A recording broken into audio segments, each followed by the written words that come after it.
Hello, everybody. Welcome to Rico and Perlo's House of Exotic Hrmes NHL picks. And we got a bunch of people in the land already here. Well, I had a bad weekend, but sure didn't have a bad day today. I'll tell you. Holy mo! I'm just even Ottawa. I even took Ottawa. Anybody watch the Ice Guys today? I think it was the only one on Ottawa. I liked Ottawa. I liked the team total over for Ottawa, which was 2.5.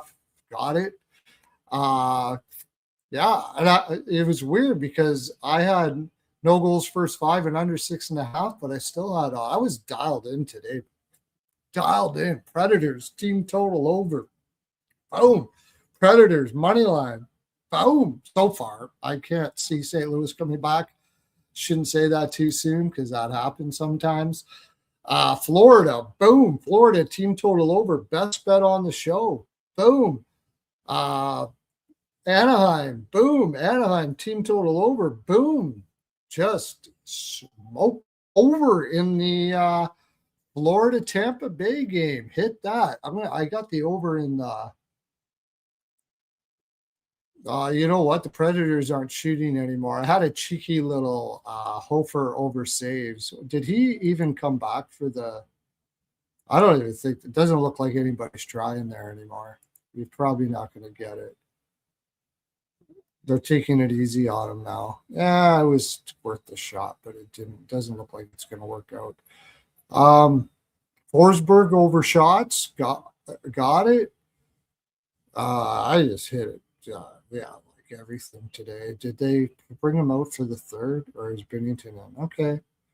I mean, it's still possible I hit that, but it's not very likely. I got to get 6 shots in 13 minutes with the Predators already up, and it doesn't. I can't watch the game, but it doesn't look like they're trying too hard. There are no shots hardly happening right now. So yeah, Dre's got some computer stuff going on. And Jaime's Body Lube, of course, we all know Jaime's Body Lube. It's the best there. I said it. Comes in multiple flavors and scents, So keep yourself lubed, all. Keep yourself well lubed. There's over 50% of the population does not lube at all. So how we're helping that is we have, of course, the Chafety charity. It's a play on charity. See what we did there? The Chafety charity. You go over to Tony's Picks. I'm only going to be putting mostly goalie props and my best bets up there now. Goalie props after this one, I'll be 16-6 in the last 18. Shesterkin. Oh shoot! Here we go. I just screwed up my camera. Just wait. Oh, man. I'm a ghost now.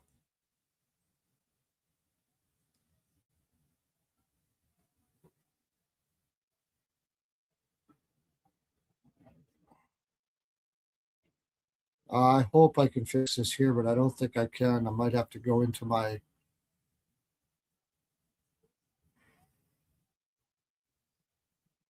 our settings. Camera. I bet you it's gone. Yeah, just let me go into my settings and get that activated again. I knocked off my camera.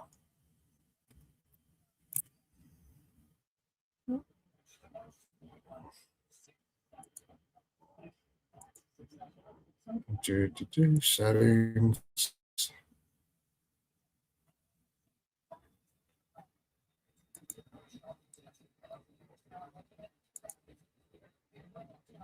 Cameras.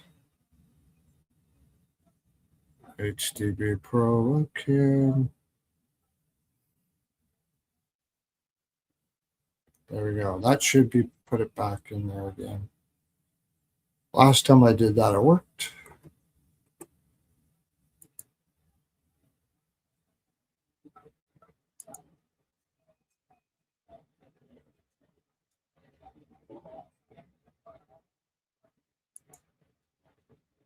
Uh, my camera went out on me. We're having like lots of fun problems here, right? Yeah, mine I decided think I got it to. fixed here this way. Uh, camera. Do, do, do, do, do, do. There we go. We're back. Okay. Now exotic is gone. What's going on? What's this voodoo going on? You know what it is? It's the universe can't handle the amount of pearls that are flying through the air today. It's just woo. Everything's all voodoo now because Everything's uh, slipping. I mean it's just pearl after pearl after pearl. I don't know what you how you did today, but I mean my weekend I can forget about that bad weekend because this was absolutely freaking insane. Um, Heck, I might even get that Hofer over saves yet. It's possible. It's not. It's going to be close. Um, I need stars though. Uh, Preferably I money line and in regulation. I got the draw and the stars -1, not in regulation, but the stars -1. So, Oh, but Panthers team total over. Panthers money line. Verhage for a goal.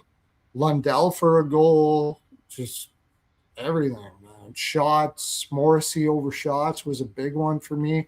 Morrissey over shots was 3 pearls, and of course we had Hullebuck over saves. That was 5. That's 8 units right there. That pretty much makes me even for the weekend, and then everything else on top of it.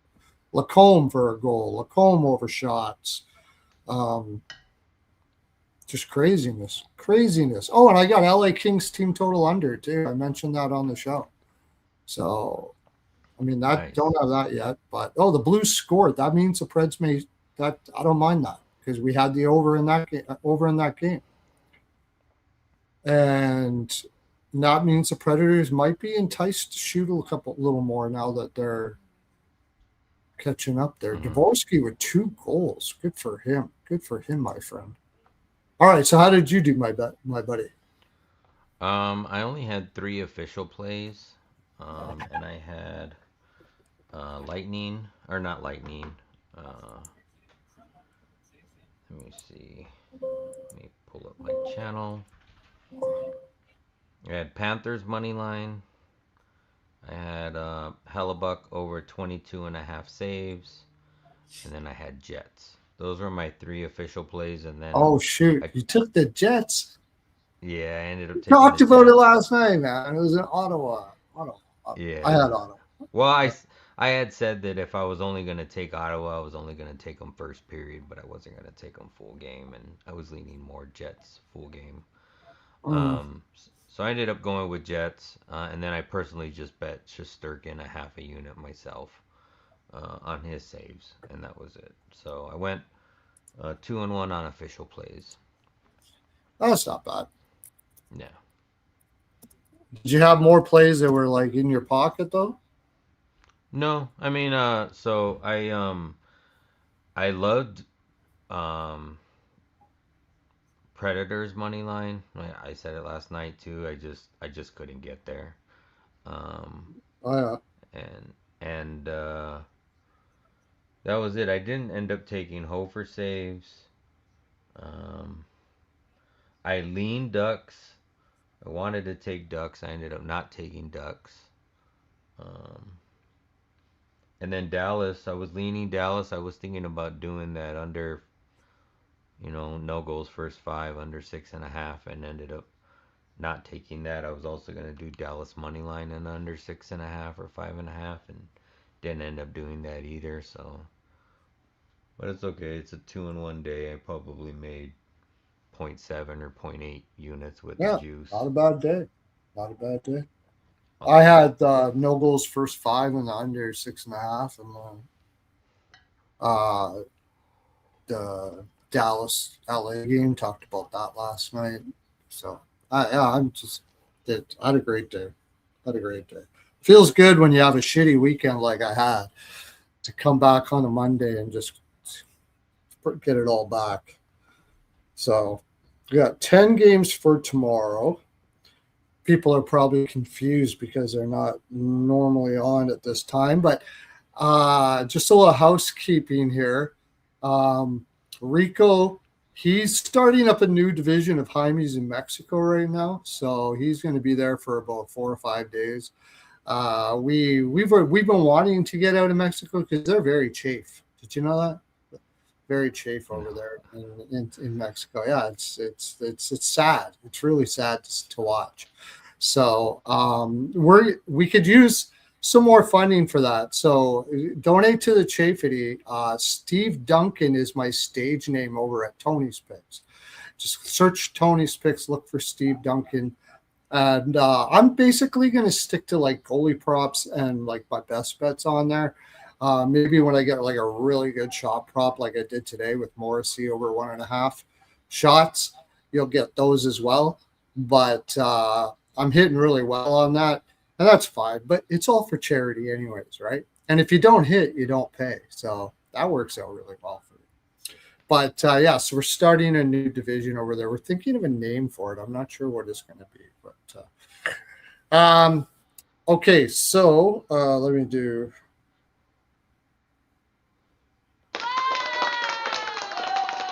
There we go. I like that. Have you do you remember Ain't Nobody Got Time for That? Mm-hmm. Yeah. I'm gonna start using that on my show. I got to figure out. I used to use it on when I was in Spaces. I'm gonna see if I can find that. That is like the best ever. Yeah, I got a few. I've been wanting to try to find like I have an air horn like this one, but I want to get more of the like a goal scoring goal for NHL. So like when I'm live and we're chatting up, or like even tomorrow, like if I was on the Ice Guys or whatever, every time I hear a goal, you could just play that horn, to signal somebody scored. I also got the little. Let's see the. Oh. I gotta pay up the money and get this stupid. Can you hear that? Which one? You can't hear it? No. Oh. You have no shoes or nothing? Okay, I'll put it on my phone. I thought you'd be able to hear it over the thing, but you can't. But I'm gonna start using it. Go, Grant. It is we are live. We are live indeed. Ding. I like that one. Ding. That one's really good. I gotta like that. Every time I post something, okay, check this one. Give this a ding. I'm eating Costco bacon. Yeah, baby. America's the greatest place in the world. The only place you can go get free bacon. Free bacon, my friend. Try that in Kazakhstan. Try that. It's not going to happen. Bet you get no. Actually, I think they're Muslim there, so you're not even getting paid bacon. So you're really not getting anything there. Yeah. Yeah, Rangers are stone cold under, my friend. I should have just bet that under too. I should have known that it would be under. I guess I got a little flaky because they actually had an over against Montreal and just left it alone. Okay, so you had your 3 plays. I had my bazillion plays that we hit, and that was good. Have to get Alyssa, I think, to tabulate all the pearls that we got in today, but I'm thinking it's somewhere around 17, 18 pearls or something like that. All right, for tomorrow's card, just going to look if there's any major news that has come out that I don't know about yet on the pro hockey rumors there. Have you heard anything major? No. I Dylan can look and Gambrell signs see. with Iowa. It's a yeah. Oh, Kemper went out today, got hurt. I don't know if the Kings are on a back to back, but Is he back Kemper or went out. is he not back yet? He didn't come No. back in. It was concussion protocol, wasn't it? No, it Yeah. wasn't. Oh, The okay. last thing says has suffered an upper body injury and will not return to the game. Yeah, well, upper body. I heard it was concussion protocol. Oh, the Stars scored. Yeah. Yes, baby. Let's get it in regulation. Plus 125. I really Boom. wish I would have took Dallas. I'm not trusting LA, man. I don't care. You had a good road game. You've had a little spurt. Your coach Max Sasson sucks, had a but it's not over, so I 2 year. better not talk him. It's nowhere near over, so I better shut up. Right? Just yeah. Yeah. LA, you're Max an awesome team. You're just having not a great. Rempe You we came too, back right on, from Cabal. Grant Clarkson, quack is correct. All right. Yeah, okay. What else did I see here? Dvorak might be signed. Uh Saxon signed. It said who signed? Max Sasson signed a 2 year contract Sasson. extension. Yeah, Sasson. oh, okay. Good for him, man. Good for him. Guy worked up the minors, hardworking dude. I like to see that. Love to see those guys get their paydays, man. Probably minimum league minimum or whatever, but good for you. That's awesome.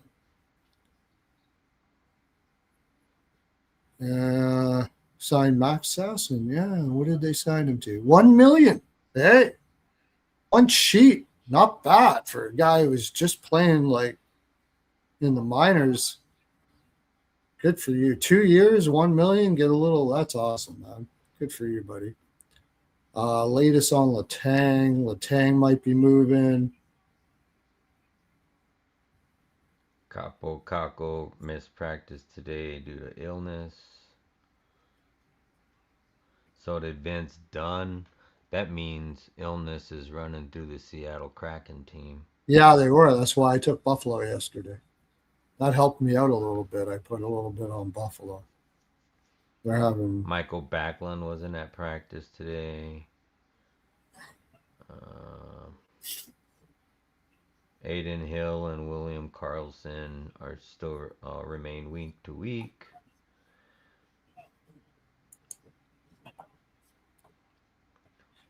yes, LA needs a Lauren new Bosrot has went on waivers.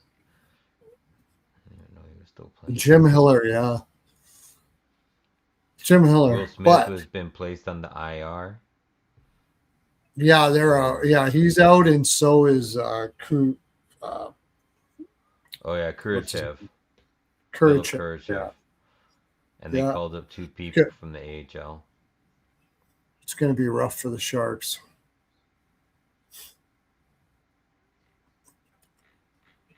Yeah, that's pretty much all the news I see today anyways. Okay. Well, Jim Hiller, we don't want Jim Hiller to get fired here at Hrmes Body Lube, for sure. No doubt about that. That is a heavy, heavy workload that we get sent over there. So, but I'm sure he'll still purchase the product when it's let go. Because it's crazy that guy hasn't lost his job. It's absolutely crazy. But he is a reach around king coach, and we love him. We love him here at Pearls of Wisdom Ministries. Helps us out a lot. Brings in fine fat stacks for the company, and good for you, my friend. I'm gonna, I want to get a photo with him someday, and get him try to get over there to LA, get a little photo taken, and have like a little Hrmes cup. I love lube, and I'm sure he'll do that, right? Pretty sure. Yep. Pretty sure he'd do that. Why wouldn't he? Okay, let's look at the card for tomorrow. we Yeah, get Ryan Zabinajad missed or was late to a team meeting, so he was a healthy scratch. That's why. yeah. And Grant said that as well. But that's what happened. That's what happens, and that's why you take Anaheim, and it's I rough know I go. saw that and I still didn't take him. I should have. You saw that, and you still so you are a cautious fellow, and that's good. You Well, should be. lately I just been trying to, because sometimes I bet as the games are starting, or I'll like keep betting, and now Oh I've been yeah, just trying to put out a card before the first game starts, yeah, and really trying, like I was saying yesterday, just trying to hone in on my best bets instead of, because usually like my best bets I put multiple units on, and then like bets I just like I go 1 unit or a half unit on, but I just been trying to hone in more of just my best bets and seeing how that yeah, goes, at least for a little while. yeah. Doesn't look like I need four more saves by Hofer in 9 minutes. Oh no, I don't. I need. I'm not getting it. This is 20. Yeah, only 21 saves. I need three more saves in 3 minutes. I don't think they can. Kleba is asking if teams can make trades during the Olympic week.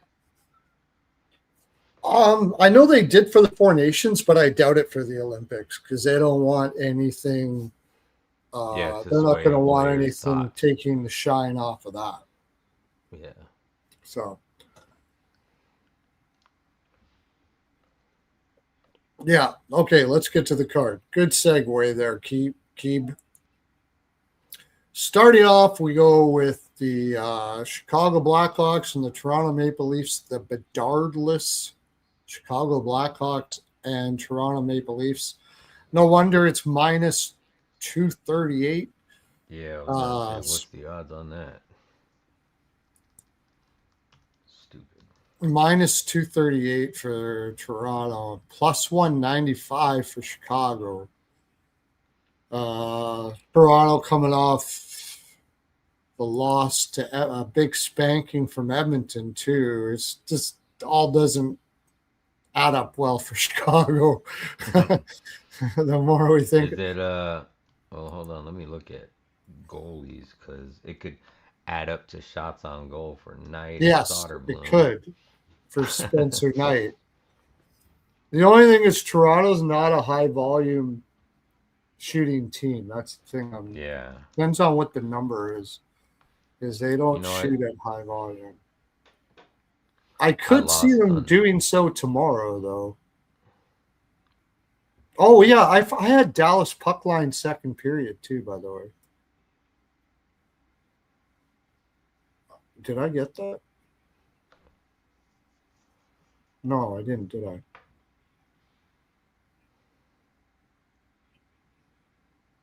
Yeah, I think I did get that. No, it was the third period that they. Yeah, I don't think I got that.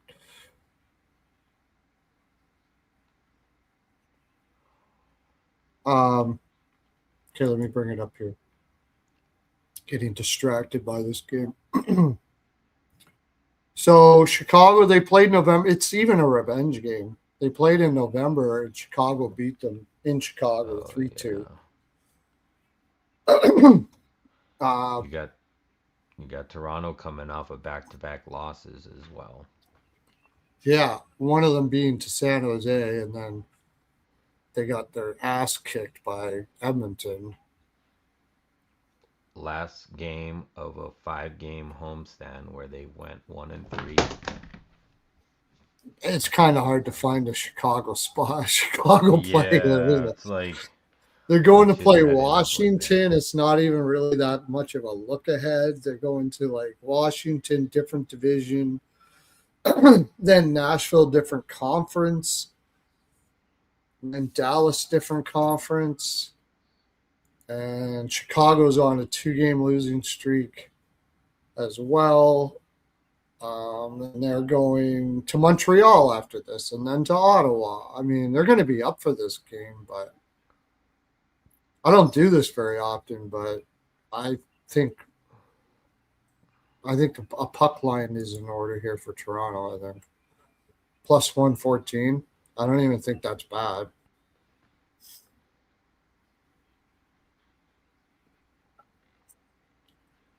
Like, Yeah. I can't even look at Chicago first period because Toronto coming off those losses are probably going to come out hard. So maybe Toronto puck line first period, that'll give you some good money. Let's see what their homes home first periods. I think they're bad first period though, if I remember correctly. No, they're good. 7-4-8, not bad. Chicago's 2-5-9. That'd probably be the best play. Toronto puck line first period. Toronto team total under. I like that too. Oh yeah, I had LA team total under too. I added that after the because You mean did you watch the Ice Guys today? I popped in for a second, but I was at Oh, work, so I started listening and then somebody came into my office and then I cut it off. I think I no. was listening right around the time you were talking about Shesterkin saves or something like that, Oh yeah. somewhere in that area. When I was Um, talking about when I was talking about this game, I was like kind of talking it out and thinking about what we talked about the night before, and I was like, LA team mhm. total under. So I bet it. It's minus one thirty you five. you meant to say Chicago team total under, correct? Not Toronto. Yeah, Chicago team total under. Did I say Toronto? Okay. I apologize. Yeah, I Hope knew what you that's not meant. a Freudian slip. Yeah, I knew But what you meant. we got to rewatch it, Keeb. But you're here now, and that's the main thing. That's the main thing, Keeb. Don't have any guilt in your. Don't have any. There's no shame. There's no guilt. Washed all that away. You're here right now. Whoa! Look at we got Jonathan in here. Oh, what's up, Leafs Jonathan? 6-2 verse first period ML last day games. There you go. I like the Leafs puck line first period. I just said, and Jonathan comes in with this freaking pocket full of stats. I mean, not even pocket full. I don't even know what it would be. It'd be a vat Yeah. full. He's probably got an empty vat of Hrmes there, and he uses it for his stats. It's just got tons of it.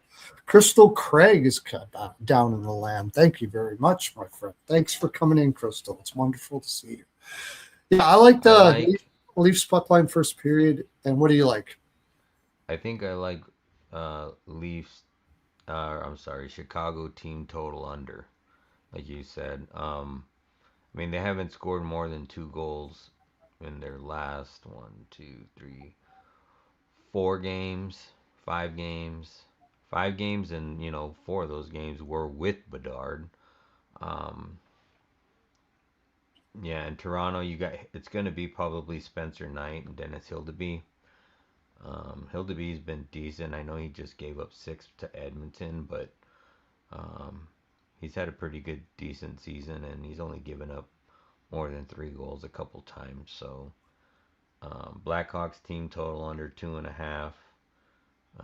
I could see Leafs team total over, although I don't think they're like they score in spurts.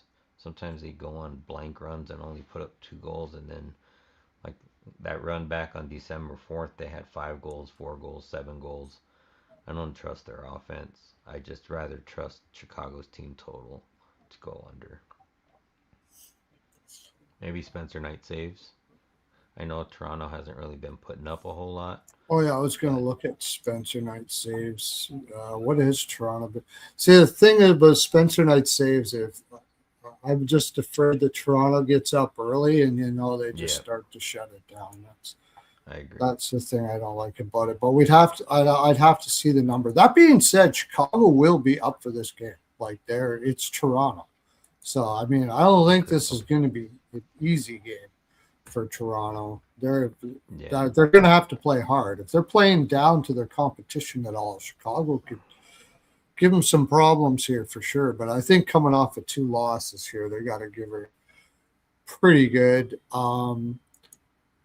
Was Why is Nylander sick all the time? By the way,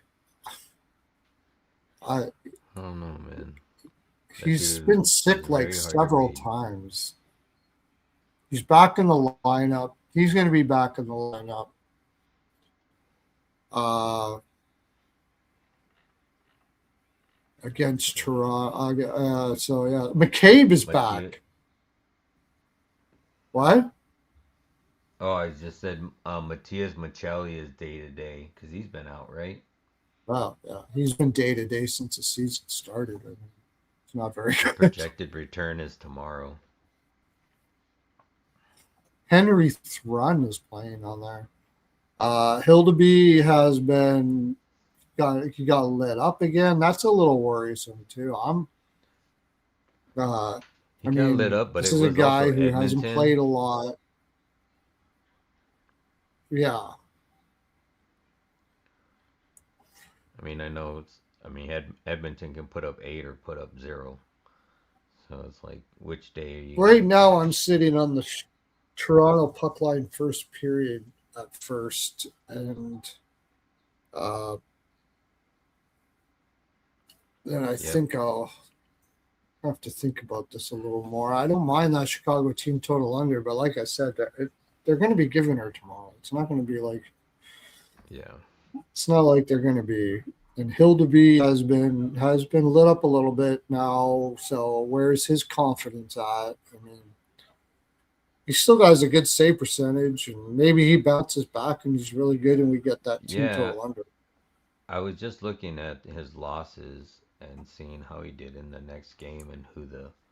So, like, um, way back on November 9th, he gave it 5 to Carolina, and then he only gave up 2 to Buffalo, but that was on. I mean, Boston, but that was only on 21 shots. Um, and then, and I'm not looking at more of his losses, just like when he's given up a lot of goals, but he's only given up a lot of goals 3 times. Everything else has been, I mean, 5-2-4-0. Well, 0 was not a full game. 2-1-0-3. So I like that team total under, just like Jonathan said too. I was alluding to about only scoring 2 or less in 4 of their last 5 losses, and that 4 of those 5 games were with Bedard. So without him, like that's probably if a third, if not a half of their generating offense. So I'll just take the under, and Now that I think about it, oh, it's 5.5. Eh?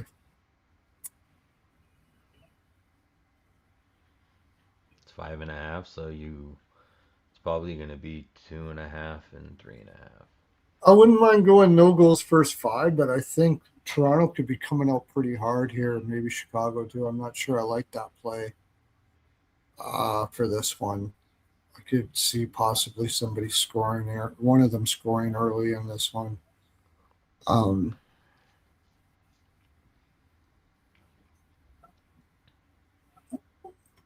I mean, at that point, you just take the first period over, but or I don't know if maybe Toronto to score a goal in the first period, it might be juiced, but yeah, I am gonna put something on the puck line. That is going to be a play. First period puck line. Knight gave up. Stop 3. Shut out the Rangers on 21 shots. Well, that was Soderblom. So yeah. man, I don't know where Tavares' shots went. I mean, he's got really good history versus him, but as of late, he's been 0. Oh, look at that. Grant is on Chicago tomorrow. I saw that. I did see that. Yeah, it's hard to gauge what they are. I mean, I think it's fairly, yeah. Yeah. I mean, you can I think you're probably probably right. The way Toronto's been playing defense, like they without Bedard, it seems like a pretty decent bet to have the team total under. It's just going to look to see if I got any props. There's some Toronto guys here. Tyler Bertuzzi to score a goal. I think if I remember correctly, he scores a lot against Toronto. You would think that they're probably going to keep the lines the same with Nazar up on top. Yep. When him paired with Burakovsky and Bertuzzi. Second line's Teravina, Dickinson, and Mikheyev. First line power plays Nazar. Like, I would probably just like Nazar's more consistent at home in regards to shooting. He has more volume at home, but you would just think Bertuzzi and Nazar got to be their offensive weapons. Or maybe Donato. I mean, I think I saw Kirby Doc's name up in the stats in the last couple games too without Bedard, so that might be an option. But as far as Toronto's side, like I would just go back to Matthews. He's had the most volume as of late. And Nylander, like Tavares has really good history versus Chicago, but his volume's been slim to none in the last couple games. So I would say if you're taking shots anybody on Toronto, it's probably Matthews. Yeah, I'm leaning first period, and then maybe something like they could take Toronto money line and Chicago team total under. How about a OEM assist? Yeah, I like that. Yeah. Plus 199 for an assist. Yeah, plus 148 for a point. I like that even better because he's been scoring as of late too. Yeah, I'd like to hear your reasoning for Chicago winning there because maybe Toronto is, like I can't see it. It's a smash spot for Toronto. We got Nylander back, McCabe in there. McCabe hasn't been back for a while, has he? Is this gonna be his first game back? Or am I missing? Or has he been in? I want to say it might be a second game. Okay. Let me see. So maybe I'm looking at first period puck line, and I'll take a look at what the number is for Spencer Knight's saves, but I bet you it's going to be pretty high. It's going to be if like you think Chicago is going to stay in this, I would take Spencer Knight over saves. If you don't think Toronto's going to run away with it, I would take that. And I think that's possible. I think, like I said, Chicago's going to play hard. OEL has gotten 6 games without an apple. Says McCabe played. Well, no, this was back at the end of November. So, yeah, he's been playing.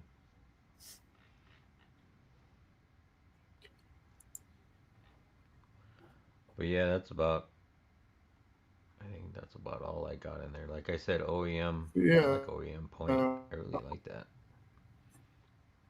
Especially we expect for them to be scoring. They're putting Ethan Cowan down to the fourth line. If you can get him for under 0.5 points, Cowan goes down to the fourth line.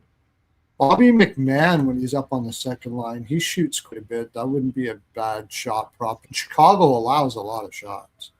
So that's one thing we have to take into consideration. Chicago does allow a lot of shots. So maybe that save prop isn't bad after all, even though Toronto's not really the most highest shooting team in the world. Yeah, I'll take them for a point. Looks more consistent. But yeah, I wouldn't be surprised to see him get an apple either. I don't mind. Like if it gets up to a 6 or something, maybe under for the game. But they got Montreal next, and then who did that prop that JD put up there too with Nicholas Robertson. Yeah, I agree. Envema, puck line on Toronto. I'll probably get there on the puck line on Toronto. and the team total under, and I'll bet a little bit on all of that, and I think we should be okay there. The saves and stuff like that. High volume works for me. Sometimes it doesn't, but usually it does.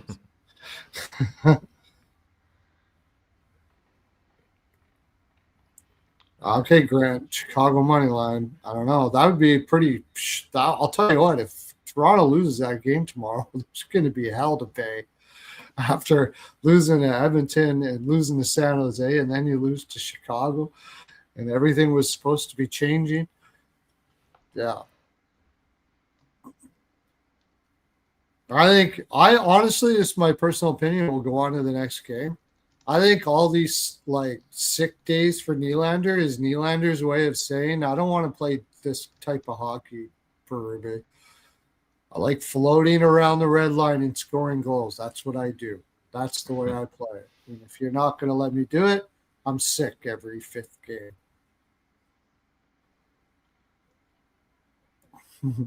Show us.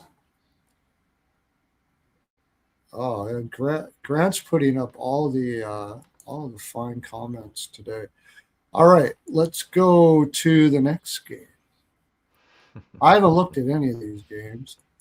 Utah versus Boston. Utah coming off that big comeback win on against Pittsburgh. Boston is coming off an absolute ass spanking by Minnesota. And all of that to me spells over. I could see that. Hold on, I'm just getting to that game. I was putting down my notes before I forget. I don't even think it'll be Swayman for this. I'll have to see.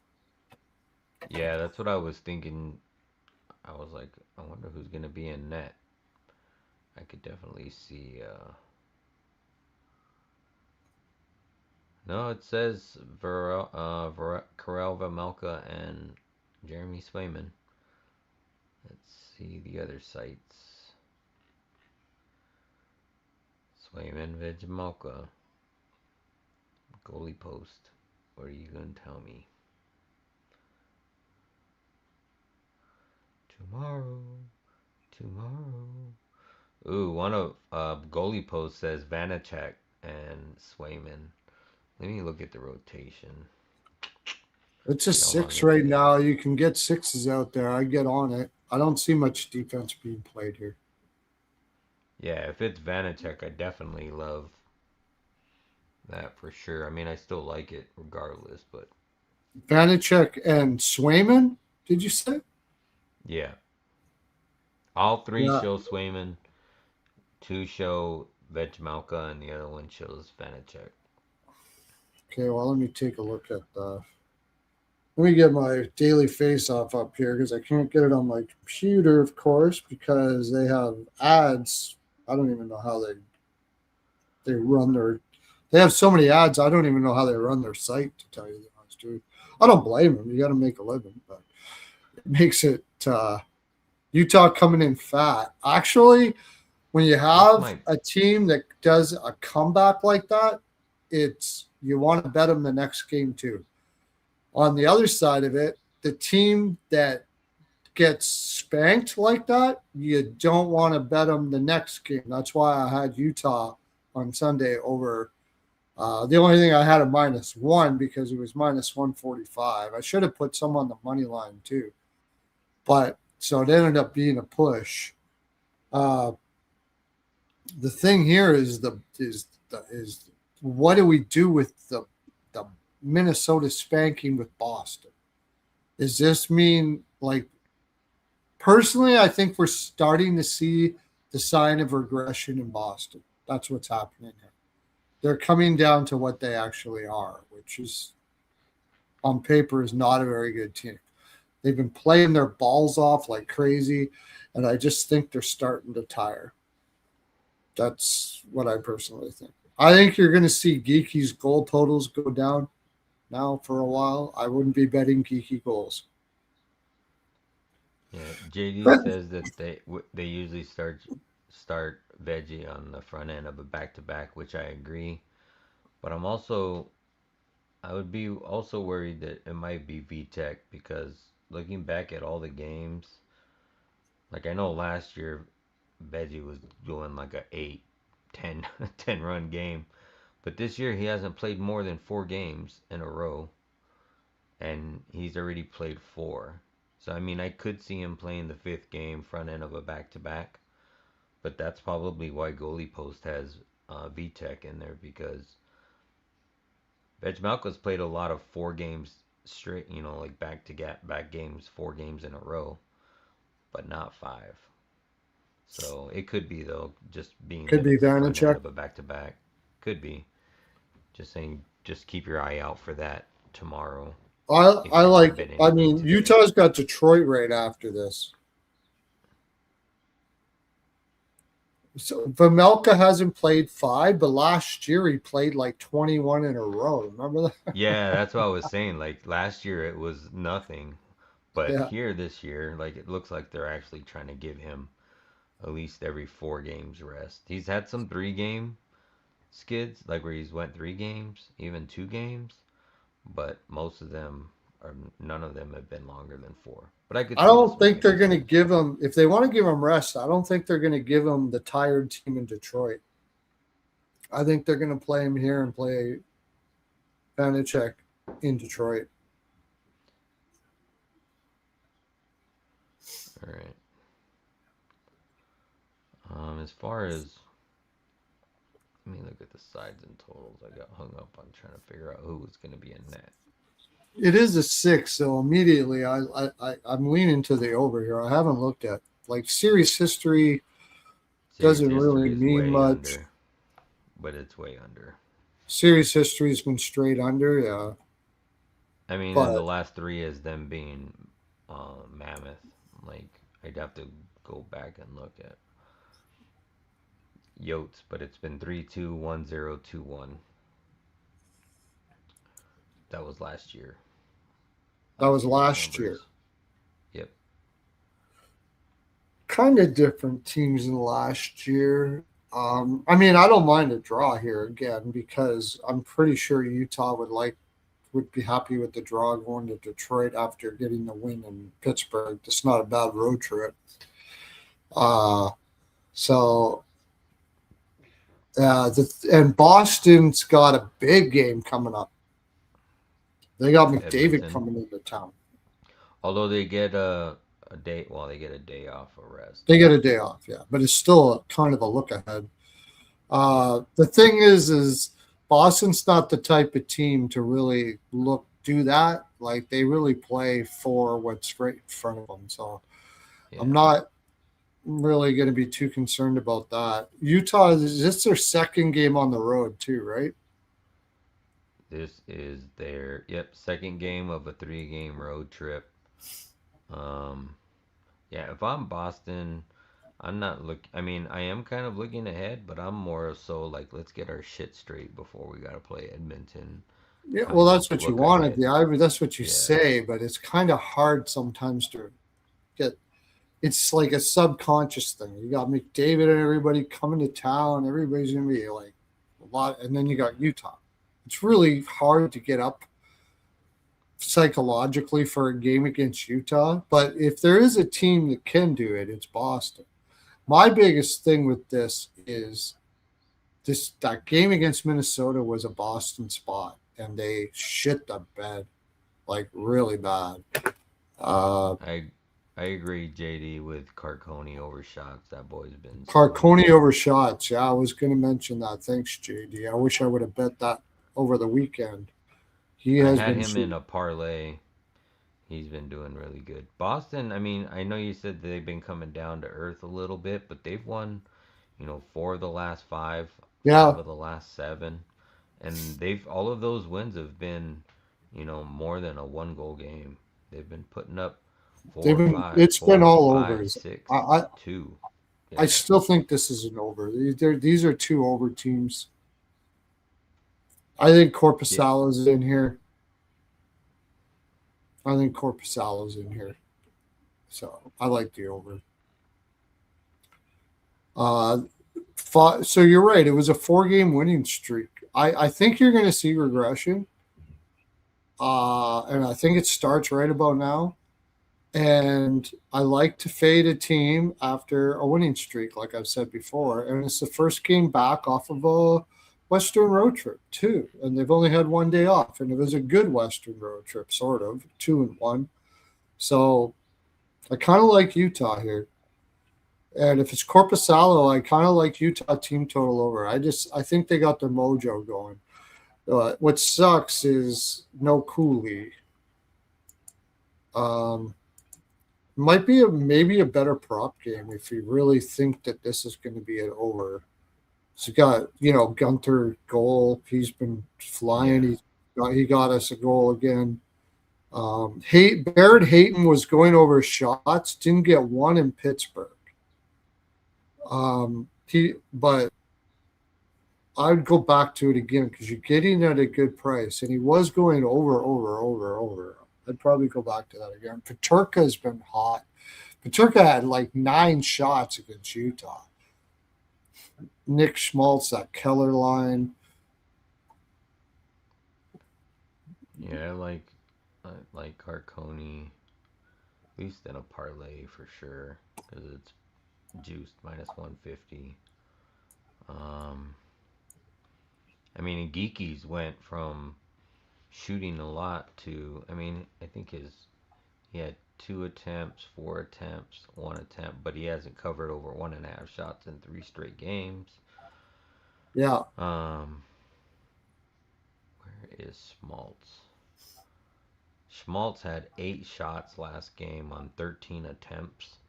I don't know where in the hell that came from because he's been fucking, as Ian would say, couldn't find his ass with a telescope in the last 10 games.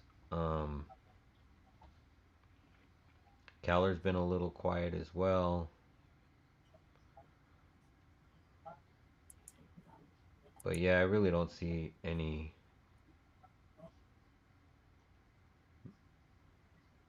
What is. Let me look at one more thing. Sergachev over shots again. That that's what I was He gonna went look over at. in I wanted to Pittsburgh. I usually see. don't take him on the road, but he seems to be continuing now.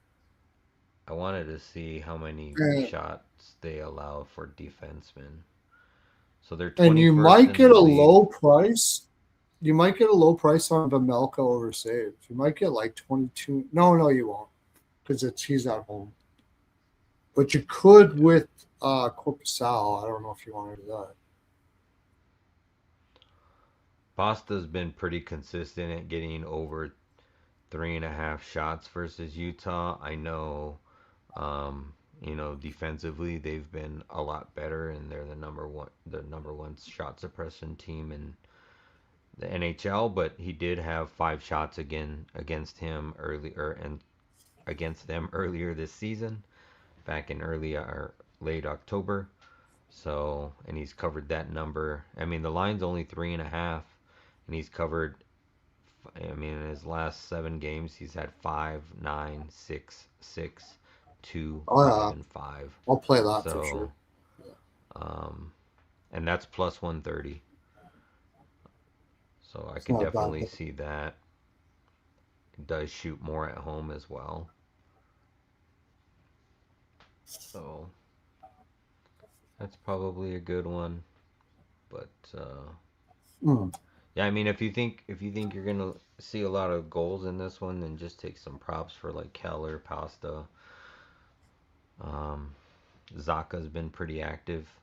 I know he's been covering his shot prop, although they haven't had his shot props up on here. I don't even see it listed as of right now, so we'll see if that pops in. But that could be another one. As far as a side, if it is Corpusalo, I would lean Utah, but I am a Utah fan, and I'm kind of leaning Boston here.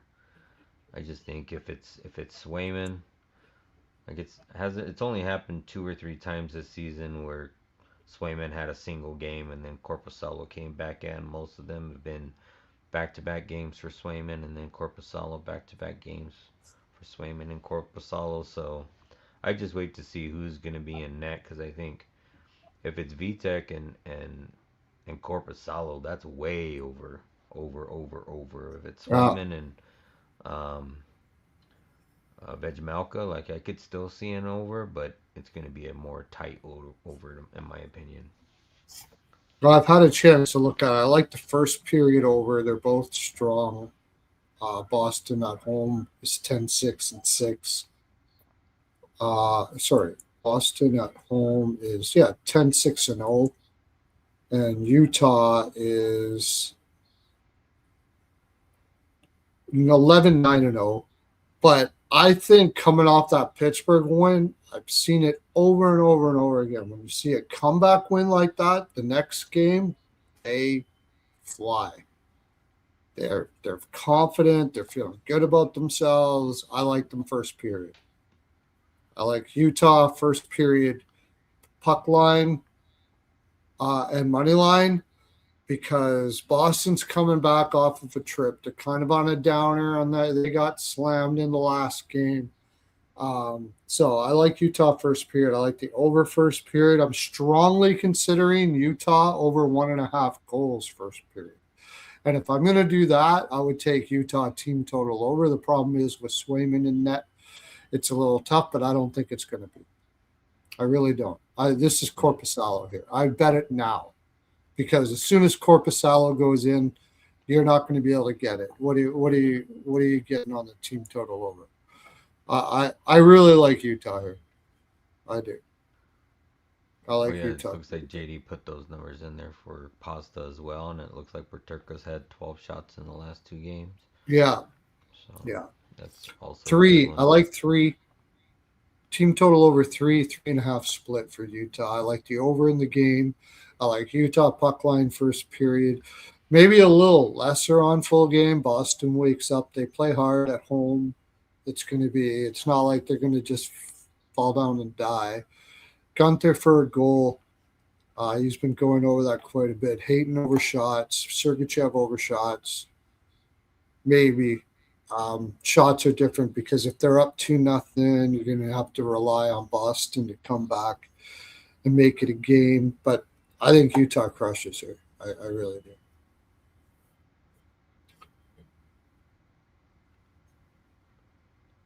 Over 6.5. He likes to, and Envima really loves the team total over. Now, Paterka points is good. Probably parlay that line, I would say. Is it still? Well, Paterka's been down. Didn't he move down to the third line? It's been Gunther, Butte, and let me look. I got him up on the top line in Puckpedia. Oh yeah, he's up there with Schmaltz and Keller now, and then you got Yeah.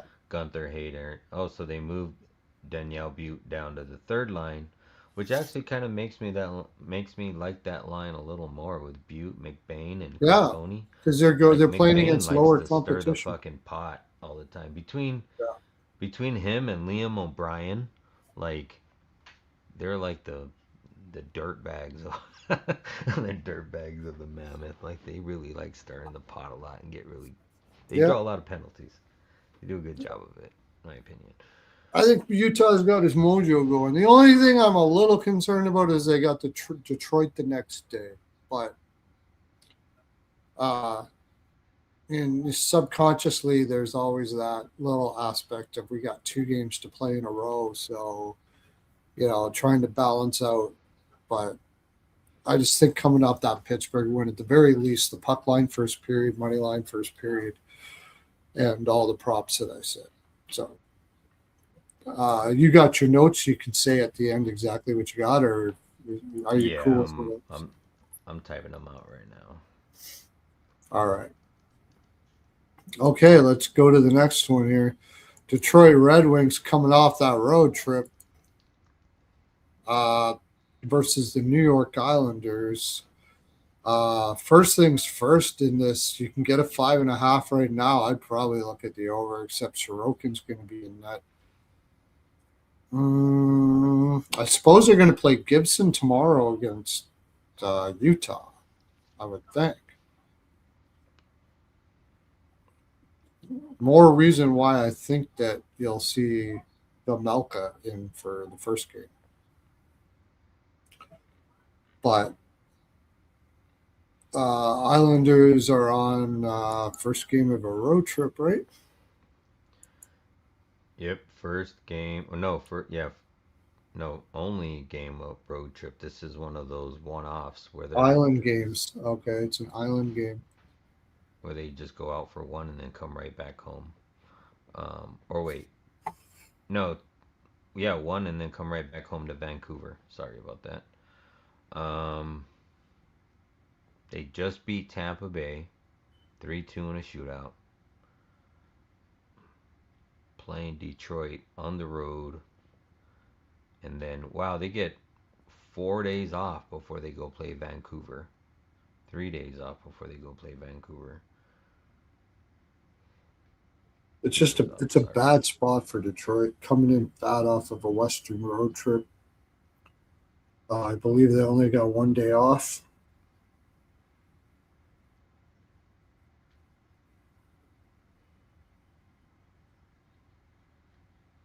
Detroit. Yeah, coming in fat. Oh my God, they got the Islanders, and then they have a back to back, and that was only with 1 day off, right? This scheduling is just unreal. Mm-hmm. Detroit's been off for 3 days, 2 days. 2 days.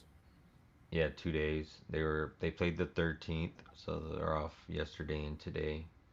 Play tomorrow, and they were yeah first home day or first game home off of a 6 day road trip.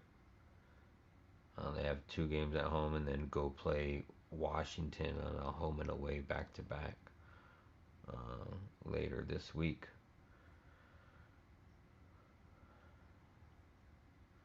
As far as lineups, I don't think there's no injuries. Horvat's day to day. 4 games in 6 nights. 2 days off after the Chicago. That's a little better. We got two. Horvat stay today. I know the Islanders are banged up too. Yeah, that's right. Yeah. Patrick Uh, Kane is out. He's out for a couple games.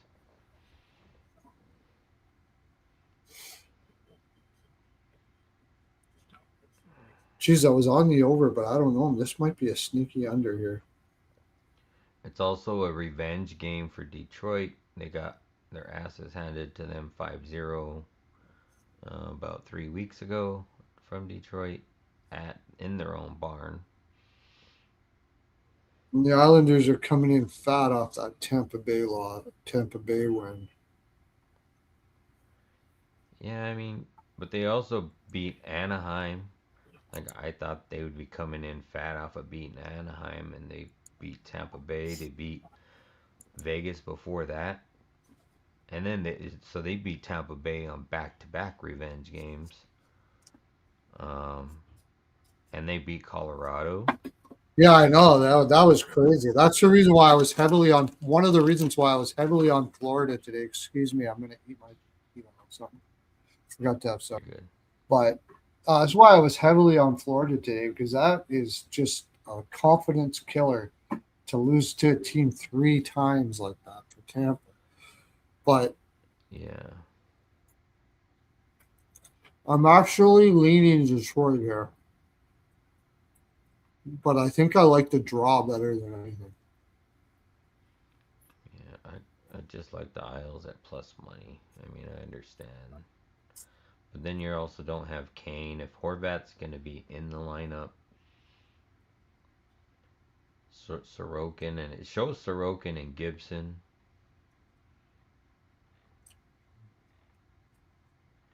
All two. All three are showing Sorokin and Gibson. Hmm. Gibson is actually kind of played well. Sorokin's a 12-8-2 with a 2.5 goals allowed and a 912 save percentage. Gibson's 9-7-1 with a 3.13 goals allowed and an 8.90 save percentage. Let me look at their history versus each other, or versus the team, I should say.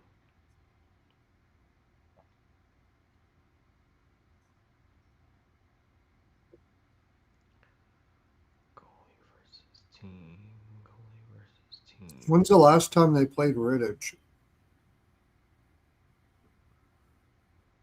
Detroit. Let's see. Actually, I think they played him against Anaheim, if I remember correctly. Oh, wait, wrong. Rittich was against Anaheim. And there's no real rotation. It looks like Rittich has got some where they've went 1-1, and then there's a lot of them where Sorokin's got more than one.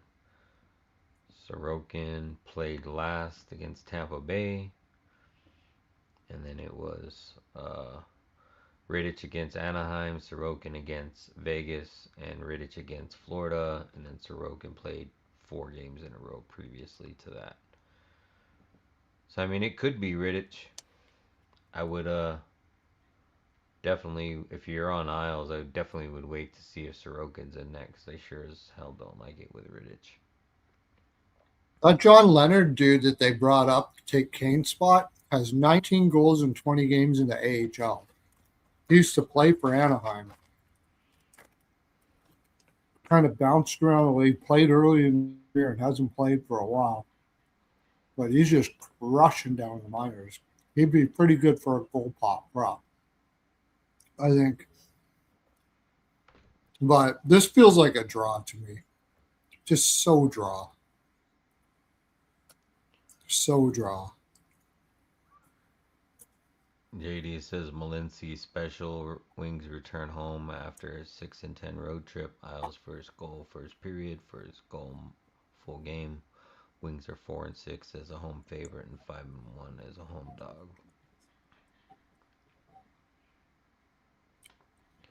Who said this? JD, don't bash him. No, not very often. I wasn't. Well, I kind of was. No.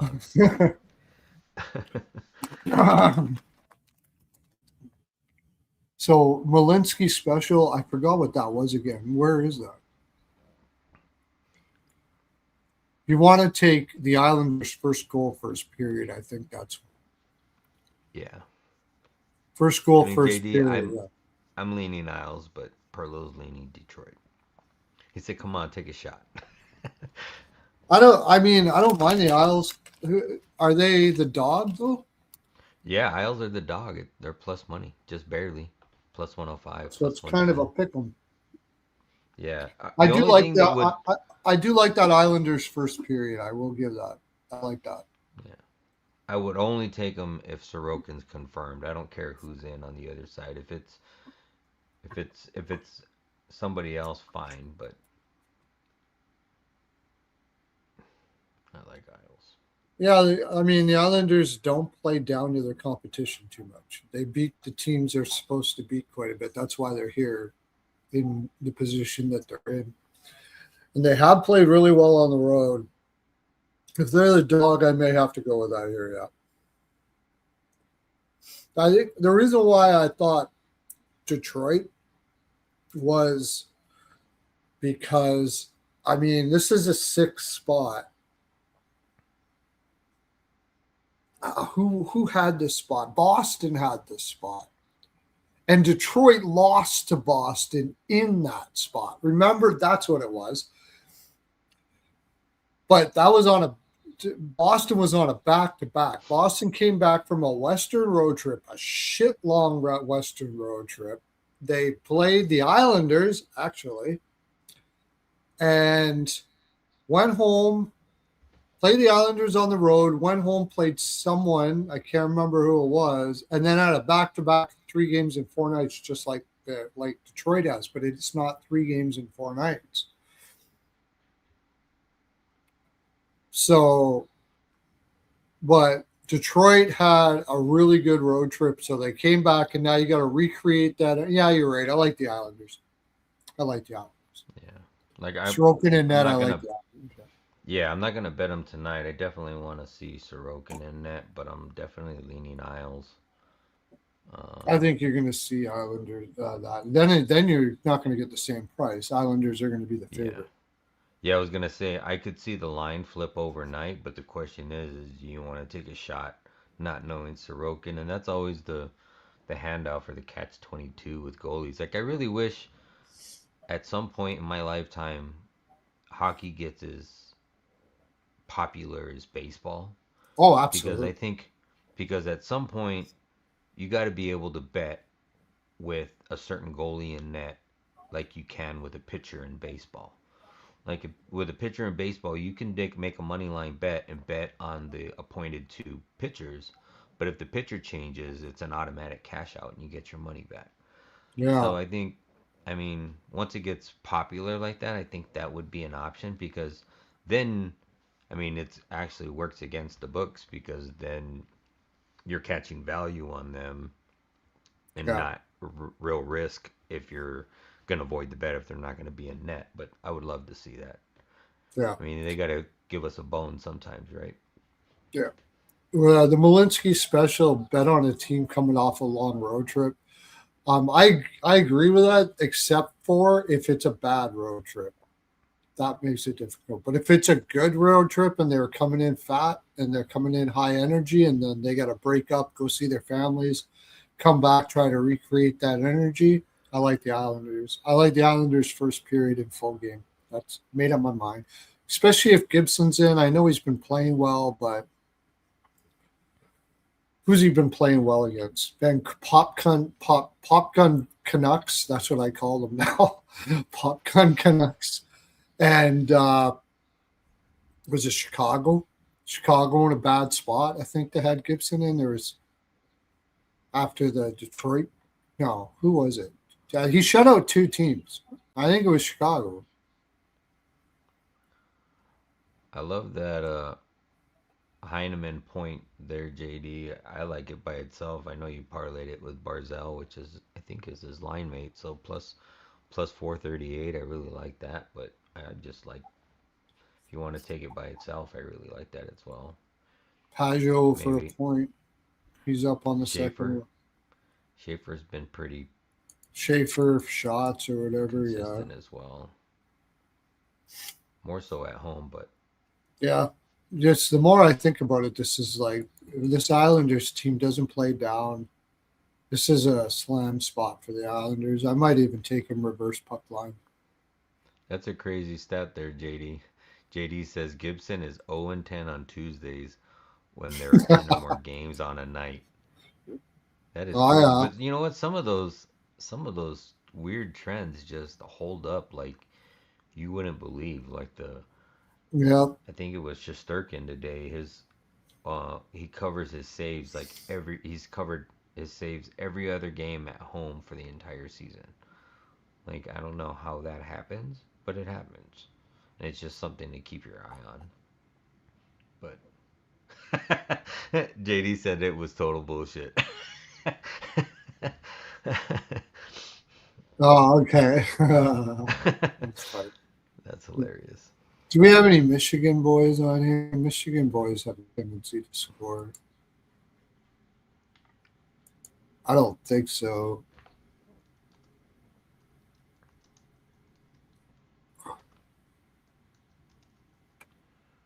Lee is from Minnesota. Yeah, they got a lot of Canadians there. Well, they might have them, but they're not playing. I mean, Palmieri or somebody like that. But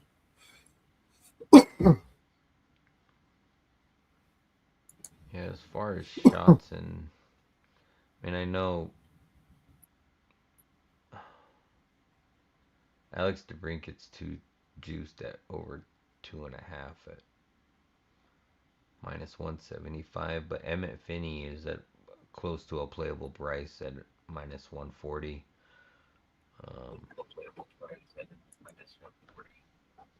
kind of like that. Yeah, I don't think I want to take Detroit props. I was actually just thinking I might even take team total under for Detroit. I just think it's a bad spot. The Islanders play that heavy offensive press game against that defense. Yeah, could be a rough one for Detroit here. So they got John Leonard, Andrew Kopp, and Alex DeBrincat playing on that second line with Kane out. Kane's playing on the second line, right, with DeBrincat. You got Marco Casper slated in this. Danielson's down on the third line now with Soderblom, but he's still going to be playing. And then James Rand JVR is down on the bottom line. JVR is on the top power play though, still. Yeah, you could try him, but like I said, I'm not really going to look at that. I'm going to look at Islanders props. I like Lee over shots if he's up on the top line. I think he'll get a lot of shots. This Kurt said he's this from game, Michigan. I just think the line he lines up well against a lot of those One of the players. state. Finney, guys that are smaller. I think he'll do something. I wouldn't mind taking him for points. No Horvat. Like, who did you say? Who is on the top? Who's the So, top center now? well, Horvat's just day to day, but his estimated date of return is tomorrow. So more than Oh, likely, it looks Horvat's in. like he'll be Forget back. about it. Forget Yeah, about it. it's just Yeah, Kane that's indefinitely out, at least for a couple games. right. Without So, Kane and everything, yeah, this is an Islanders spot. So I'm going to and take, that's if it's Gibson, I'm taking Islanders team total over and combination of the two, especially if it's Gibson. First period puck line, first period money line, first period reverse puck line, first period money line. Islanders to score the first goal in the first period, all that kind of stuff, that Malinsky stuff. And yeah, I mean, you would think too that the Detroit Islanders game is more important for Detroit just because they're in the same conference, not the same division, and then you got Detroit going to go play Utah tomorrow, which is different conference. So they would put their backup in tomorrow and put Gibson in, or put Gibson in tomorrow and their backup in versus Utah. But we'll see. I don't care if it's They, Talbot or Gibson, it doesn't matter. I yeah, still it like doesn't the matter to team me total either. over. I like it more with Gibson, but Yeah. All right, want to move on to the next. yeah, I'm just giving that out to members, that Islanders pick, so they can grab it first thing in the morning when BetMGM wakes up over 3. BetMGM wakes up when they wake up. Yeah, they're all sleeping now at BetMGM, just hugging their Under pillow, plus thinking 725. impure How much is thoughts. that? Mikey This Love saves episode, in the this chat. segment of this episode is brought to you by Hrmes Body. Hrmes Body Lubric's the best there. Okay, Montreal, Philadelphia. Let's bang away at this one. I like. I feel it. This is a revenge game. Philadelphia just spanked the shit out of them. I remember not too long ago. It was a shootout win. What 5-4. was it? I thought they spanked them good. They came back and beat them though, Yep. which a lot of people have been doing to Montreal, except for And Edmonton, of Pittsburgh. course. And Pittsburgh by bunches. Fucking Yeah, Pittsburgh, man. I can't believe them. That's fucking nuts. well, You I got can't, but I can because that defense had to regress eventually. It had to. The defense it looked terrible.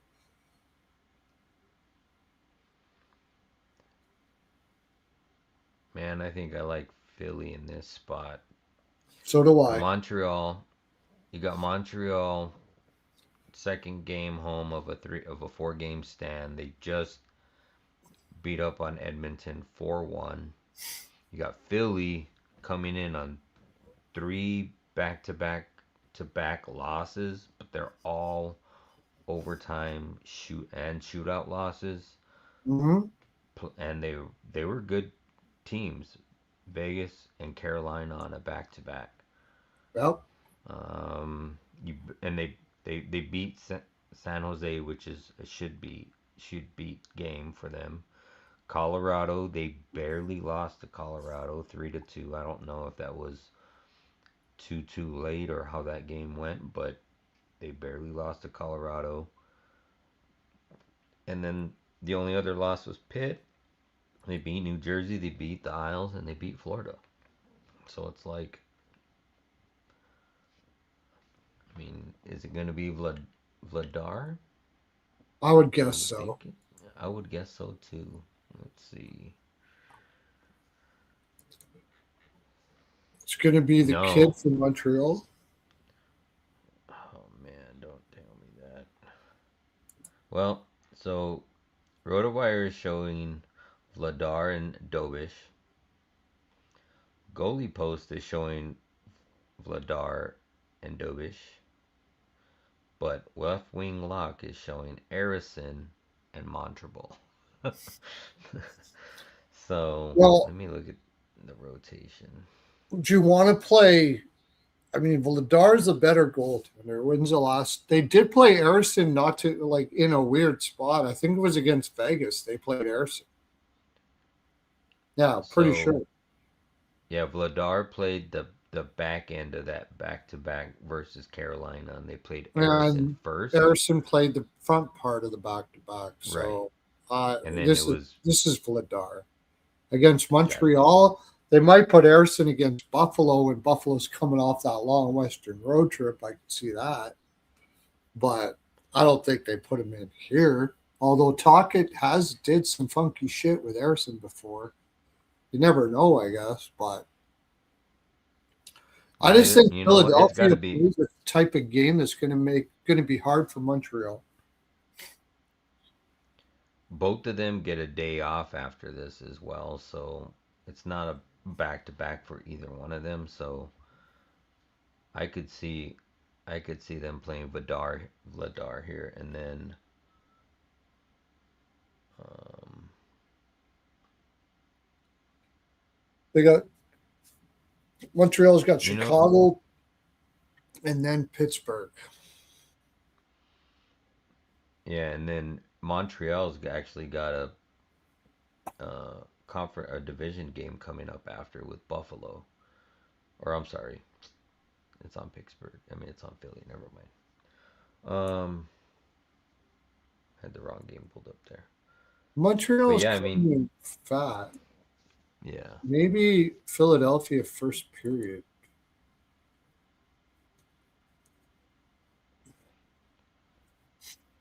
They have yeah, I could. Philadelphia has been good at first periods on the road. 11-8 no. Montreal's been not too bad either. I forgot about some team total overs in first period in this. This one feels like a team total over first period. Yeah, JD, I could see Dovish starting after that start in Edmonton, but I think as long as it's Vladar, I like Philly. If it's Harrison, maybe not so much. Let me see what Vladar's numbers are compared to.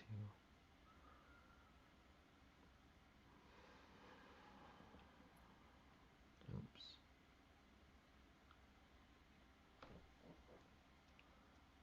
So Vladar gave up 4 goals to them in that November game, so it's a revenge game for Vladar specifically, and he's only given up more than 4 goals in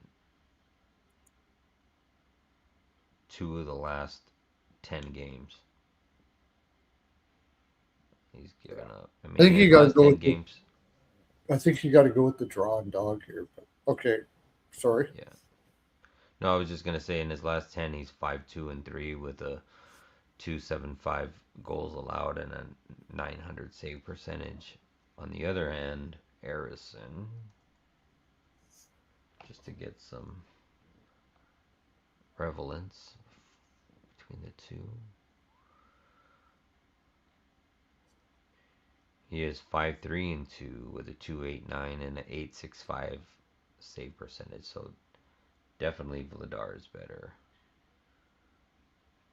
But yeah, I mean, leaning Flyers. I'll see if Vladar's in net. If it's Montreville, I definitely like Flyers. But if it's Dobish, I could definitely. I mean, I'm still leaning Flyers. It's just going to be a closer game, in my opinion. Is it 6 or 6? It's 5.5.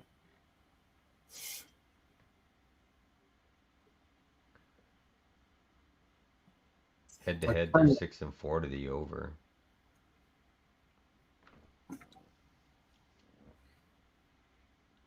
Also been over in 4 of the last 5, and like over 9 goals, 5 goals, 10 goals, seven Yeah, goals, 12 goals. That's that's quite a my bit. gut says over 5.5 too. Yeah, I mean, if they throw in Harrison and Montreville, like that's definitely an Well, over. then it's over for sure. Absolutely, no Yeah, doubt about it. When go back to Dovish, what does Montreal have after this? Chicago. They got to put Montembeau somewhere. It's probably there. So it probably go by. There probably is Dovish here. Montembeau in Chicago, and then they got a home and home back to back with Pittsburgh though. So Montembeau's gonna have to play in one of those.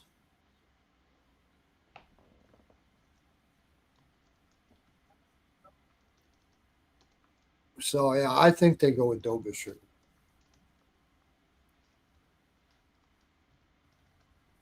And I think Philadelphia goes with Vladar.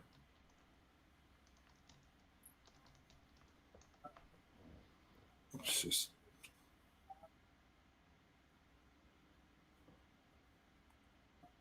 yeah, I'm feeling the over. Philadelphia's not the highest scoring team in the world, but Montreal's defense is still not good. And once they get going,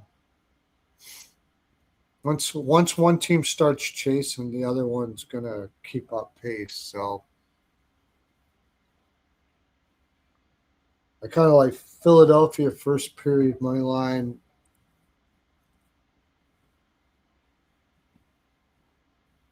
I'm not gonna take the team total over.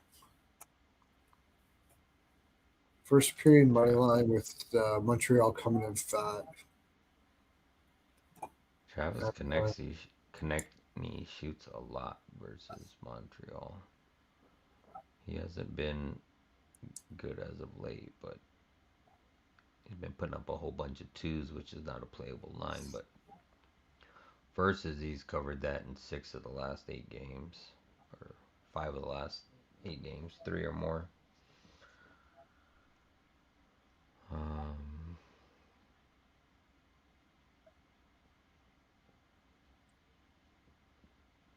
Montreal.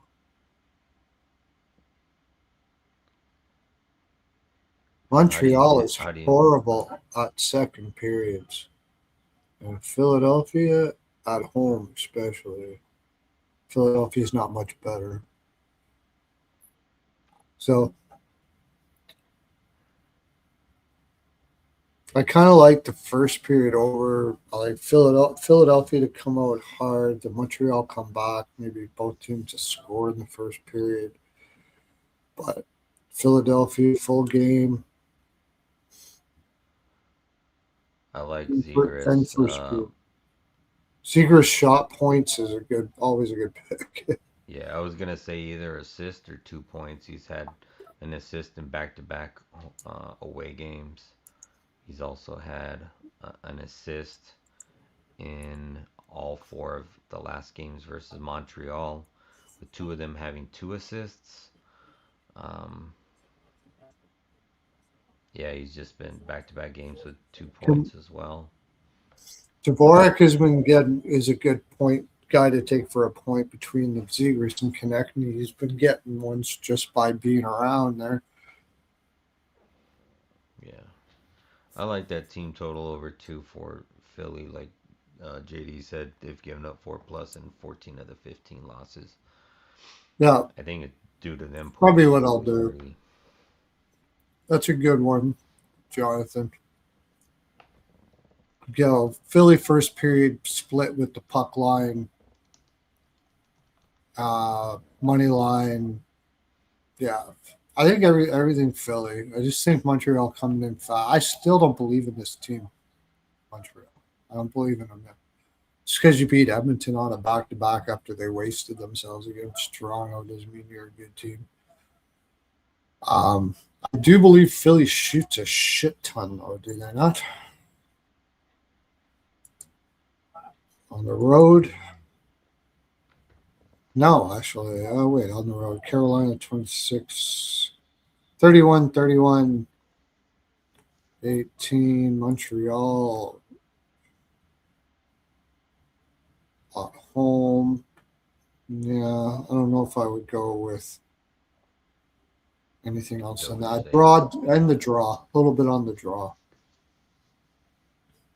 Because Philly's just been going to overtime three in a row now. Yeah, I lean the draw, but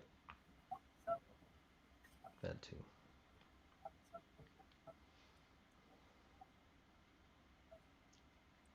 All right, on to the next game. Mm-hmm. Okay.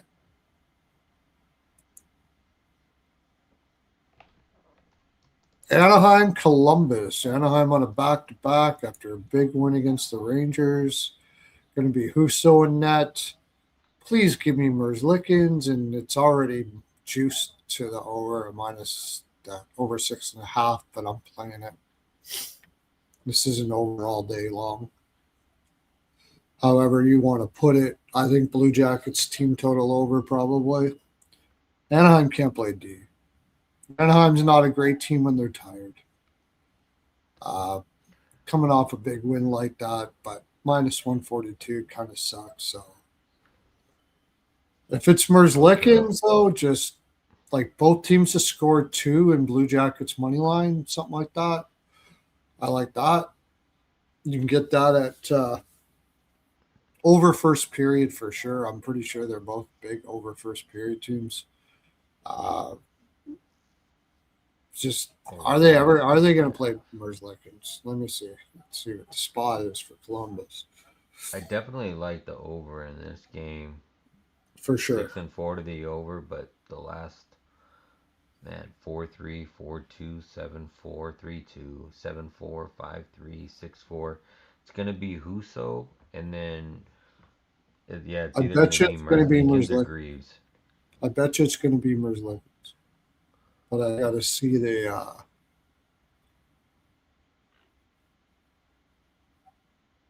I got to wait for my daily face app to come up on my phone. There we go.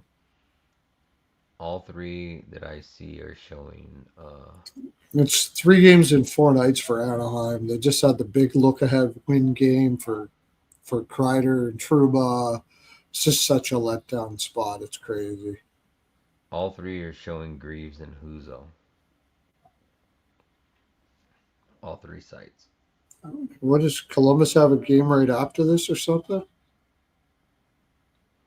Why would they do that? They're playing. No, they don't play. They don't play again until the 18th, and they play Minnesota at home. Oh, and I guess that's why they would put Greaves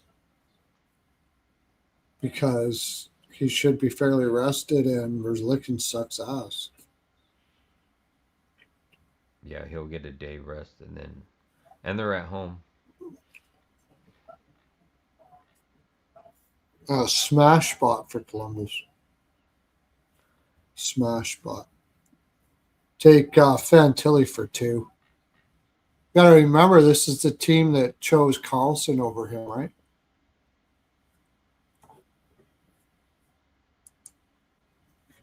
He was supposed to be second overall.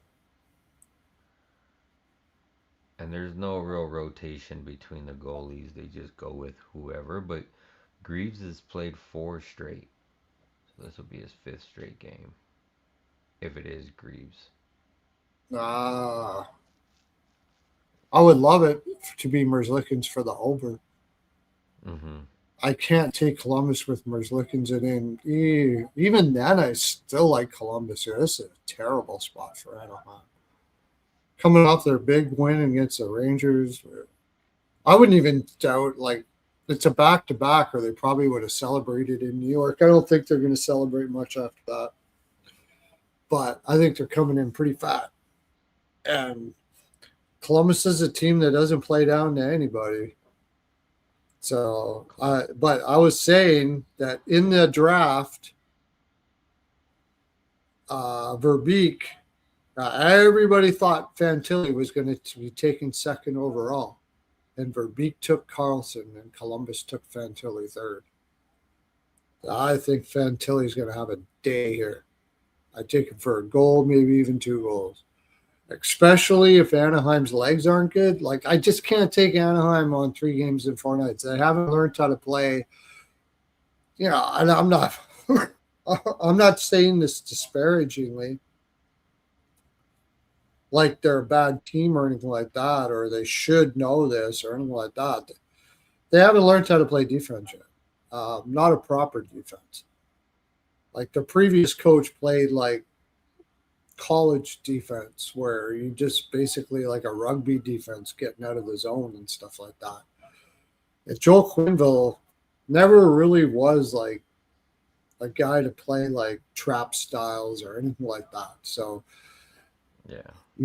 he's this team needs to make the playoffs, and he knows what he's got, and this is going to be they can only play offense, and if they don't have their legs, that kind of screws them. I think Columbus, this is a slam spot for Columbus, I think.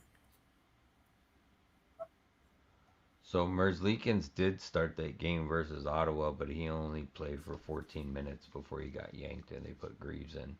So that's why it was showing Greaves playing 4 straight.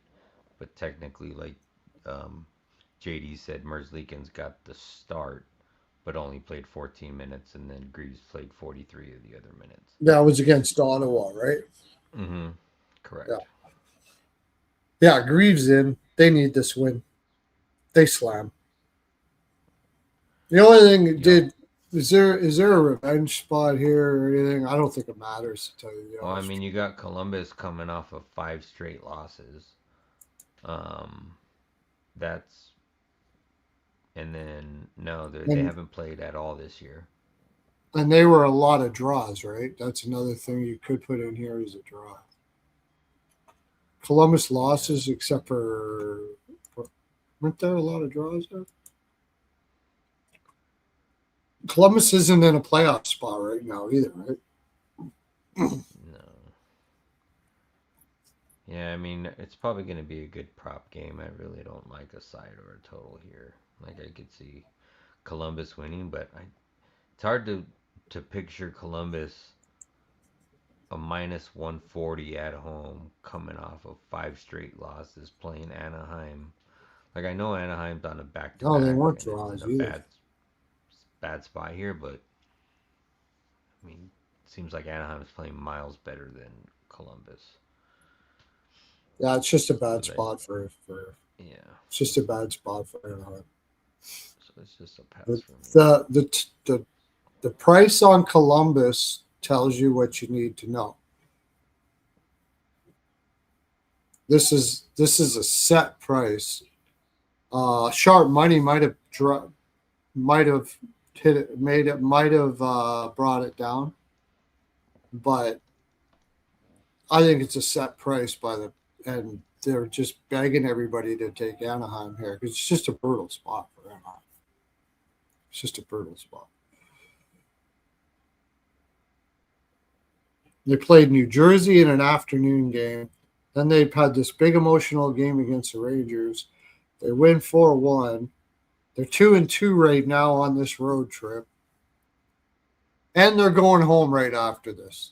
They're going to play Dallas and Columbus again on the 20th at home. So they got their revenge spot against Columbus when they get home. Yeah, this is a Columbus spot. Sometimes I don't put the price in consideration when you're talking about a spot like this.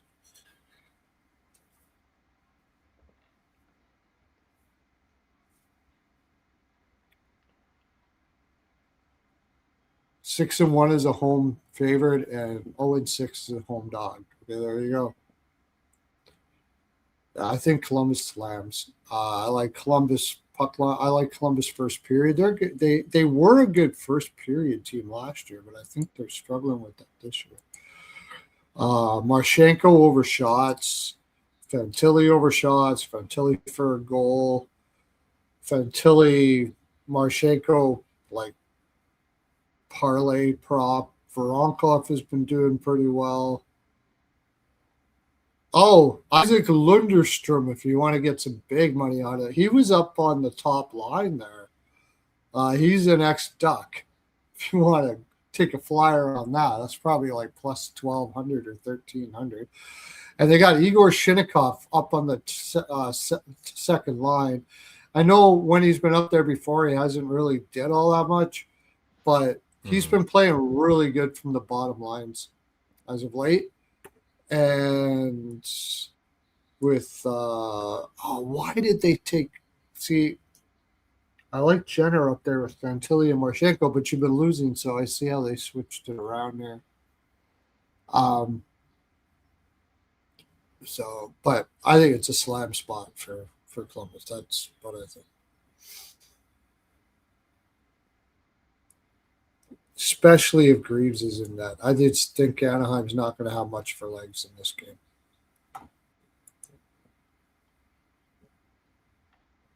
Ready to go? I am ready to go. You don't have any props or anything like that? No, that's what I was looking at right now. I mean, if anything, it's like Bennett Seneke has been shooting over 1.5 shots a lot, but he didn't cover that last. It's too juiced to take at over 1.5. I'd be banking more on 3, but or just taking his 2 with Fantilli 2. Like even his Seneke's point is now minus 120. It's no longer plus money. I mean, I could see maybe an assist at plus 155, but with you leaning on Columbus Blue Jackets, like I really don't see anything other than shots. A few shots that I like, Fantilli, like you said, Marchenko. Um, maybe take a shot at Kreider. He didn't do shit today. Um, didn't even have a shot in that game.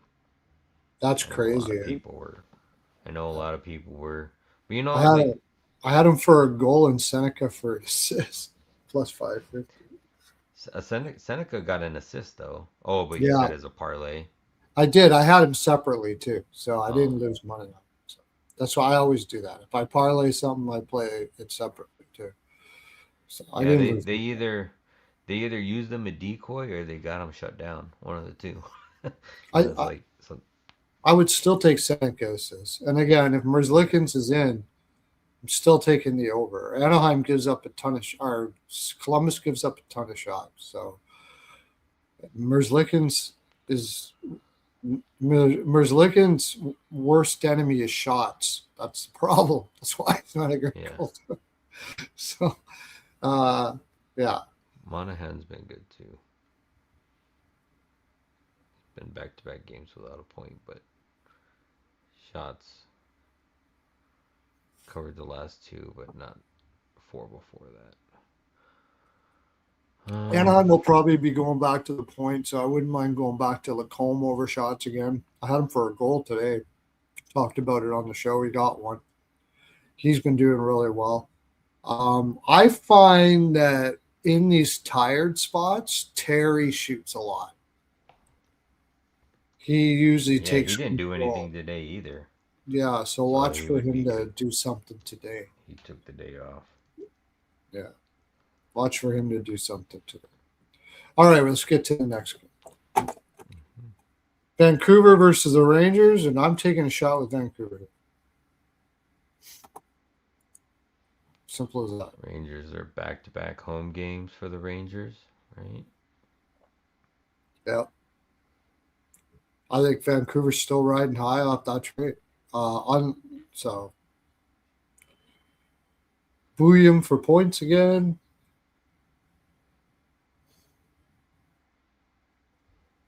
And this is the Miller thing, Miller Pedersen. Remember? I don't think Oh yeah, Pedersen's in a lineup right now, though, is he? He's hurt, right?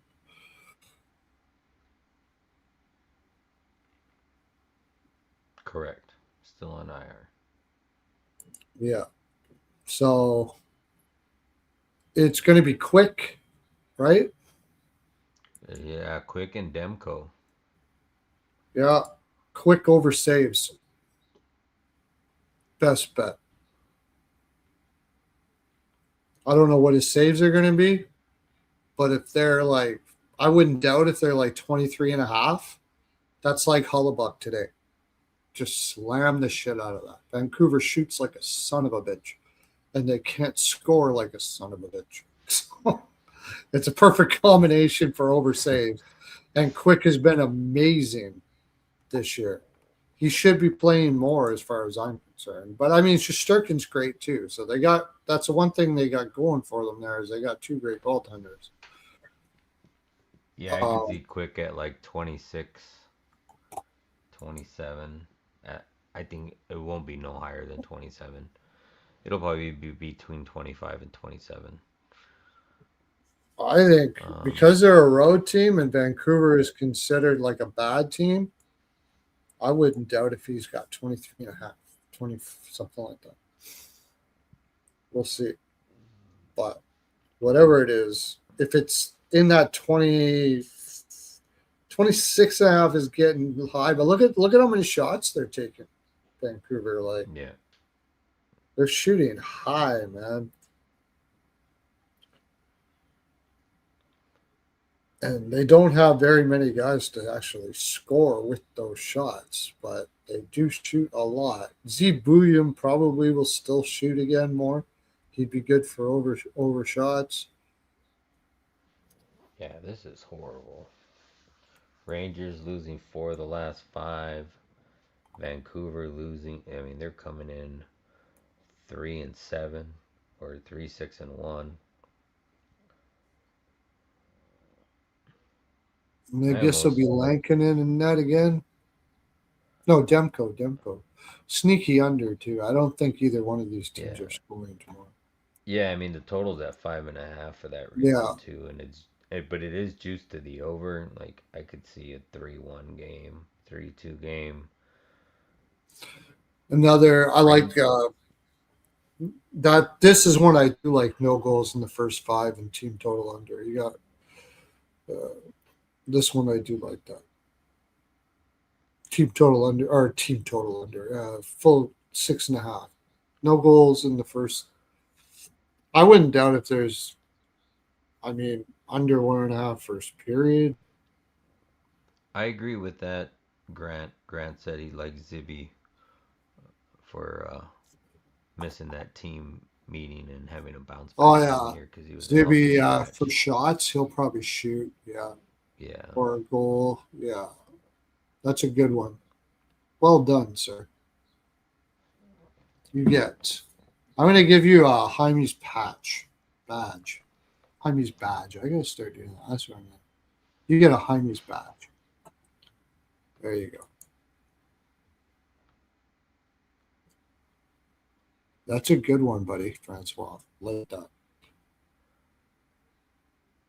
But yeah, I mean, outside of that, like Rangers own this matchup, winning 6 of the last 7. Um, Vancouver coming off of that 2-1 win against New Jersey. Hurt New Jersey too, right? No Timo, no Jack.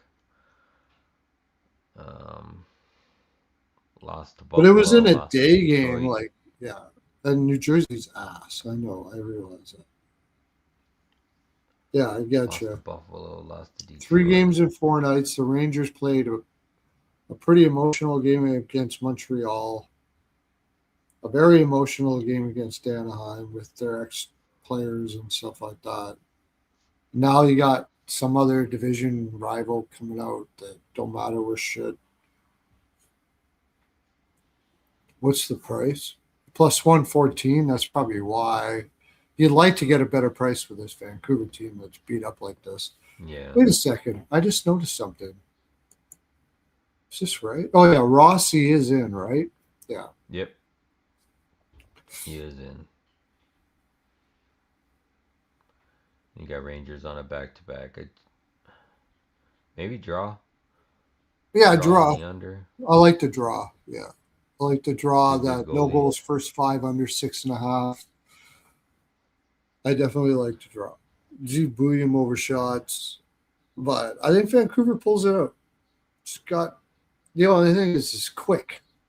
The Rangers play really well with quick in there. Yeah, I do Yeah. like to draw. I like to draw. Rangers are 0-5 on the second half of a back to back this season. Yeah. Stat given by JD. I'd only take Vancouver. I wouldn't take the Rangers. Yeah, I wouldn't either. I wouldn't Yeah, take I the like Rangers. Vancouver and I like quick saves. Yeah, I do too. And Zibby shots. That's a good You know, one too. Zibby was good for an assist for a good, and he's been in a big drought. I wouldn't I take. mean, I wouldn't mind DeBrusque and or Besser over shots because they go oh, over all the time. never mind. He had an assist last game.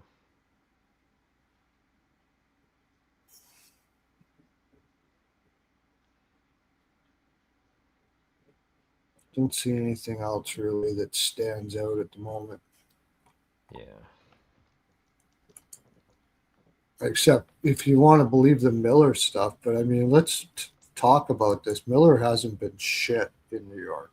Like, really, what's he got? 20 points in 32 games. He hasn't done shit. He, He doesn't have much to he's play got with either. he's got good history versus Anaheim. That is it. Yeah. Like he's had one, two, three, four, five, six of the last 9 games. He's had multi-point games versus Anaheim. No, I mean you can buy. You can take. Yeah, I mean you can go ahead, but we think it's a lower scoring game, so I don't know Yeah, if I can I go do. there. Yeah, Coming off just a looking back at to back, I trends. don't think I want to touch that. Mm-mm. But quick over saves, that's what we like. All right, let's go to the next one.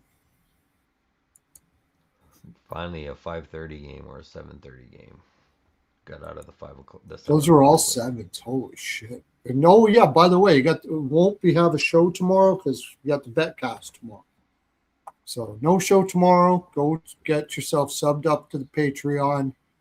It's like $10. Best money you'll ever spend. Make a crap load of Christmas money. Listening to Ian Alex just slam freaking live bets all night. It's crazy. You just get your bankroll doing that. Those guys are nuts. I'll be the first to admit I'm not the best live better in the world. But I'm learning. But I'm always on with them. I'm not. I love you guys, but I do like money a little more. So I'm gonna go there because there's tons of money to be made going on that. All right, here's the game Pope Buddy's Nerfix been waiting for. The Skinner Washington Jarvis Capitals ball. and Minnesota Wild. Oh no, I was Edmonton Oh, Pittsburgh. Edmonton, Pittsburgh. Oh yeah.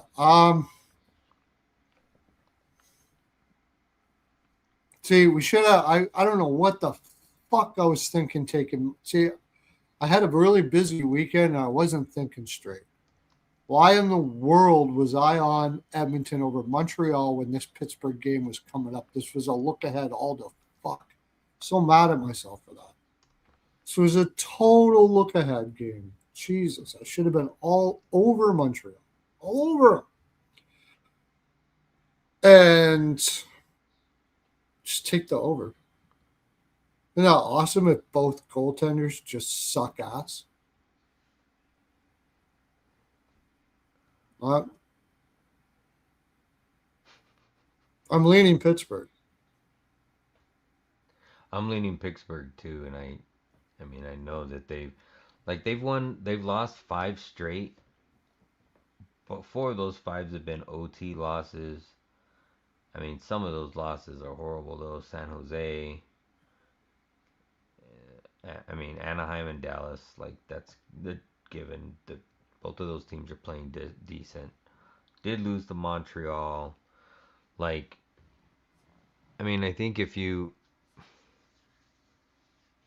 you could bet Pittsburgh first period, second period, just don't bet them if they have a lead going into the third because we know how that's ended. Like how long can they make that happen though? It's like back to back 4 goal lead losses, right? That's what it was. They were up 4 goals in both of those games. It's probably a 6.5 for sure, for sure. It is. Barely It juiced to is. the 6.5. Um, for one, for sure, for sure, for sure, for sure. Second period over. Second period over two. That'll be my biggest bet on this game. Edmonton's second period over. It was a push in Montreal. I think it's last 7 games, it's like 5-0 and a push, 2 pushes.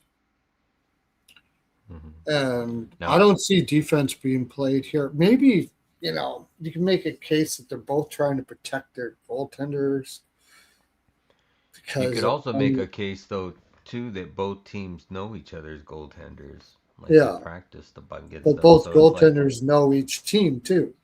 yeah, exactly. That's the other thing too. You So know the they, players' tendencies and yeah, vice versa. You know the and goalies' they also tendencies. can tell like what their tendencies, what the Oilers' plan is going to be. I mean, that would be a pretty short conversation with Skinner because the Oilers really don't have a system other than uh, try to just play hard in the blue from the blue line in. And then get your ass back. You got guys like McDavid that's basically what their plan is because they got a bunch of guys. I've mentioned it many times before, have no clue what to do in the neutral zone, and that's Yeah, that's interesting, Paul Buddy. He's saying how does Jari get a tribute or is it too soon? oh for sure he does, for sure he does. Well, he's It's like, not hey, I too. know you moved out last week, but welcome back. Yeah, they're gonna give him a tribute for sure. I can't trust. Yeah, I can't trust. I don't know. I it's say hard to Pittsburgh, trust. but Yeah, I don't. see, the thing I don't like about taking Pittsburgh is this is the perfect type of team that Edmonton can destroy. That's the reason why I don't like. I can't. I have a hard time taking Pittsburgh, but it's also the perfect type of game for the Oilers to fuck up. That's why I just think you Yeah, just take the over and that's I it. think you take. So Edmonton's been scoring in the first period a And lot, the draw, take the draw. That would be just without a doubt something that would happen. but Pittsburgh's been getting out to early leads. So it's like you could take Pittsburgh, and if they get up in a big lead, you just take the other team's money line because the Yeah. likelihood of them holding the lead. Well, the reason why they've been doing really well at getting up at early leads is because they have several times fucked up in the third period. So they're angry and going to go back and feeling good and go, all right, we're going to change this time. We're going to get up and we're going to shut it down. No, we're not. Yeah. I mean, I lean Pittsburgh here, but I don't Here's the know other that thing like is I said it before. The reason why I like Utah is at the team that has that happen where you're up a lot and they come back and beat you in the third, they almost always lose the next game. Now, I don't know if I have any data or anything on that happening 2 times. What is it, 3 times in a row now? yeah. Uh, Edmonton owns this matchup too, 8-2 in the last 10 versus head to head, yeah. 6-4 to the over. Like there's so many anomalies in this game that I almost want to just do a complete pass. I mean, I can't play Edmonton on the road at minus 145 Minus when they're 145 it way. is. Yeah, and Pittsburgh's only catching plus 120 as a home dog. Over It's first period, both teams to score first period, for sure. For that I like. And I like over second period. So I gotta like the over for the game. I don't know. I mean, also live bet it because by the off chance that they both just want to protect their goaltender and play a shitty ass draw so they, Yeah. don't hurt their real feelings. You know, I mean, I maybe think, yeah, I don't, I think it's just going to be a good prop game, probably. Both players know each David other. over 1.5 Yeah. points, Hopkins for an And I assist. think I saw, yeah, JD said, like, Edmonton going against Skinner. Like, you got to believe that McDavid knows every weak spot in Sure. Skinner's Yeah. bag. And that at that point, you're just taking talent over goalie. Which, on the other hand, too, like, you got Crosby in that same situation versus Jari. You don't think So, Skinner's going to, I think more than Jari, Skinner's going to be right on this one. That's the thing. I think Skinner's a pretty smart goaltender. I think he's going to be digging in more. And here's the thing, the reason why I kind of like Pittsburgh is I believe in the leadership of Crosby and them to play for their new goaltender more than I do to play for Jari. And I think Jari is the worst goaltender of the two, without a doubt. I think Skinner wasn't really the problem there, and I think you're probably going to see it here. But with all that uh, being said, I can not only go the over in this game. I Both like that teams. Leon over 1.5 points because Leon's 1 point shy of 1,000 points, career points. Oh I could see that. yeah,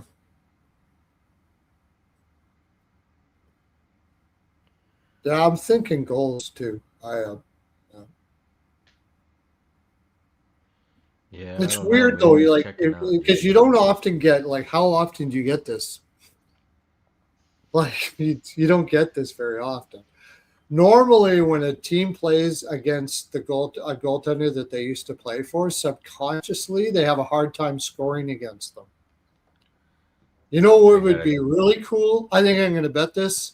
I think I'm going to bet this, and I think I'm going to parlay it just for fun. Both goalies over saves. Yeah, I could see that. That's what I like in this game. Both goalies over saves. It's just a subconscious thing that you don't want to, because they're friends. You got to remember, like everybody loved Jari in Pittsburgh, I think, Mhm. but I know everybody loves Skinner in Edmonton. Everybody loved that guy. There's no animosity towards Skinner.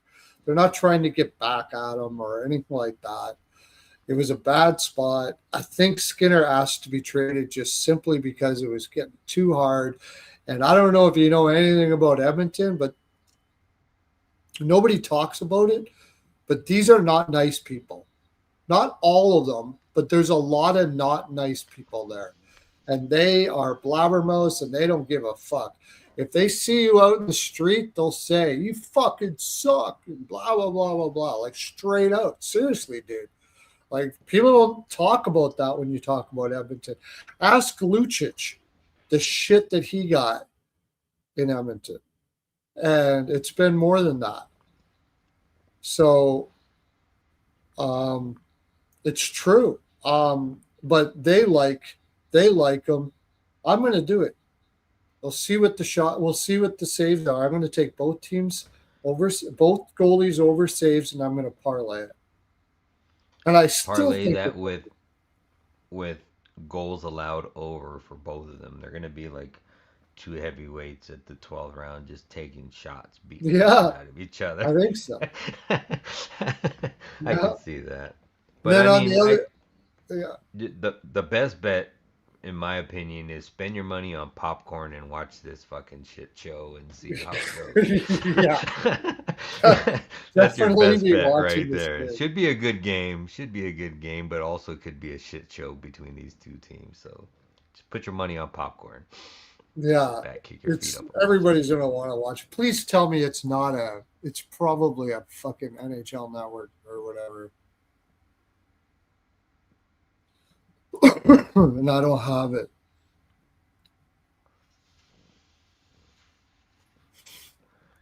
Yeah, we'll be here tomorrow, or we'll be on this. Well, It is. it It's a won't be TNT. over. I can't even fucking watch this game. Jesus. We'll be talking about just who fucked something up, right? Oh It's not yeah. gonna be who made this amazing goal. It's gonna be who turned the puck over, who fucking blew. It's gonna they're gonna lose the game on a floating 20-mile-an-hour puck from the blue line. Just I something crazy is gonna happen. I trust. I think it's like normally if it was like not this goaltender shit, I would be on the Oilers, and I don't care about the -142. But with the goaltender shit, especially with Jari, I think this is the game that Jari freaking flubs. I fucking that's my gut feeling here. I think Skinner does well and Jari does shit. That's what I think. Yeah, The Penguins I got the like that. better of that deal by a long fucking shot. Now, I if thought I'm so too. wrong, I'm wrong, but that's what I think. JD says both teams to score 2 goals and parlay it between Edmonton and Pittsburgh and Flyers and Habs. Oh yeah, in regulation, you can do that at BetMGM. You can take both teams to score 2 goals. How does that? I can't see it because they're not going to have it. But both teams to score goals. Penguins in regulation. Both teams to score 2 goals. Oilers in regulation, and they give you like plus 250 on one and plus 300 on the other. So the only thing you don't want is the draw. It's a great way to play it. But yeah, that wouldn't be bad too. The only thing I would just put a little bit on this because there is something inside of me that thinks they take it. This ends up being a slow and fucking game where they just protect their goaltender. There's a little bit in me that thinks that, but I don't think the Penguins know how to do that. So they'll probably set the pace, and the Oilers are going to have to keep up. But with all of that, it doesn't matter. My biggest bet is over 2 in the second period. If it's juiced, go 2.5, ladder it up to 2.5. That's for sure. All right, let's go to the Wild and Capitals. So, uh, Said Wild and Capitals. I mean, the Capitals had an absolute garbage game against the Jets, and I don't blame them. I mean, it's not easy flying into Winnipeg. It's probably minus fucking 93 there with the with the wind chill. It's one of the reasons why they're such a good home team is like people dread having to go there in the wintertime.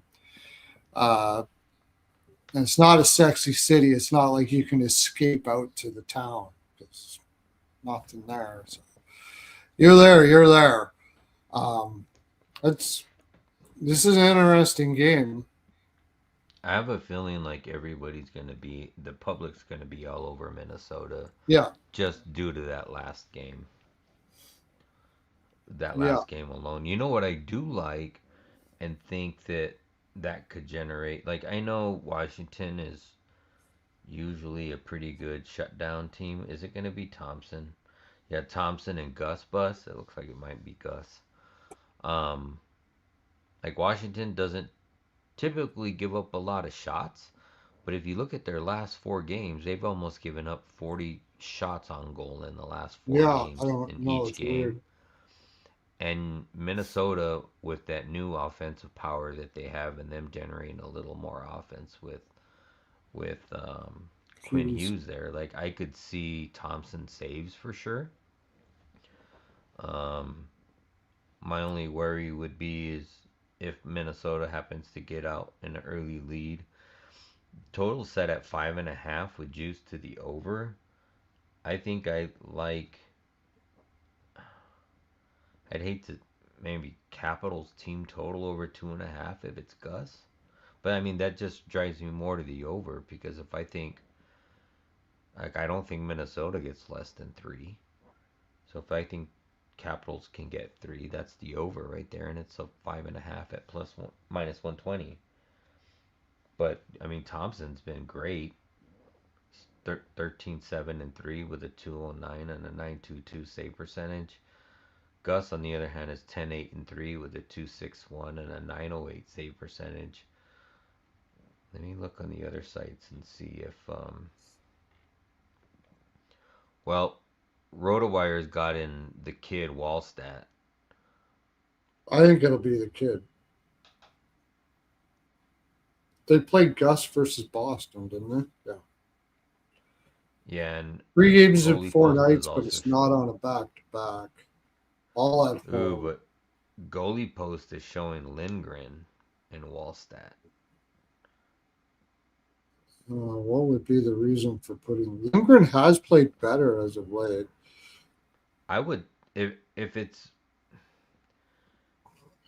I like the over if it's Lindgren and Gus, but if it's Wallstat and Thompson, I'm leaning more saves and a lower total.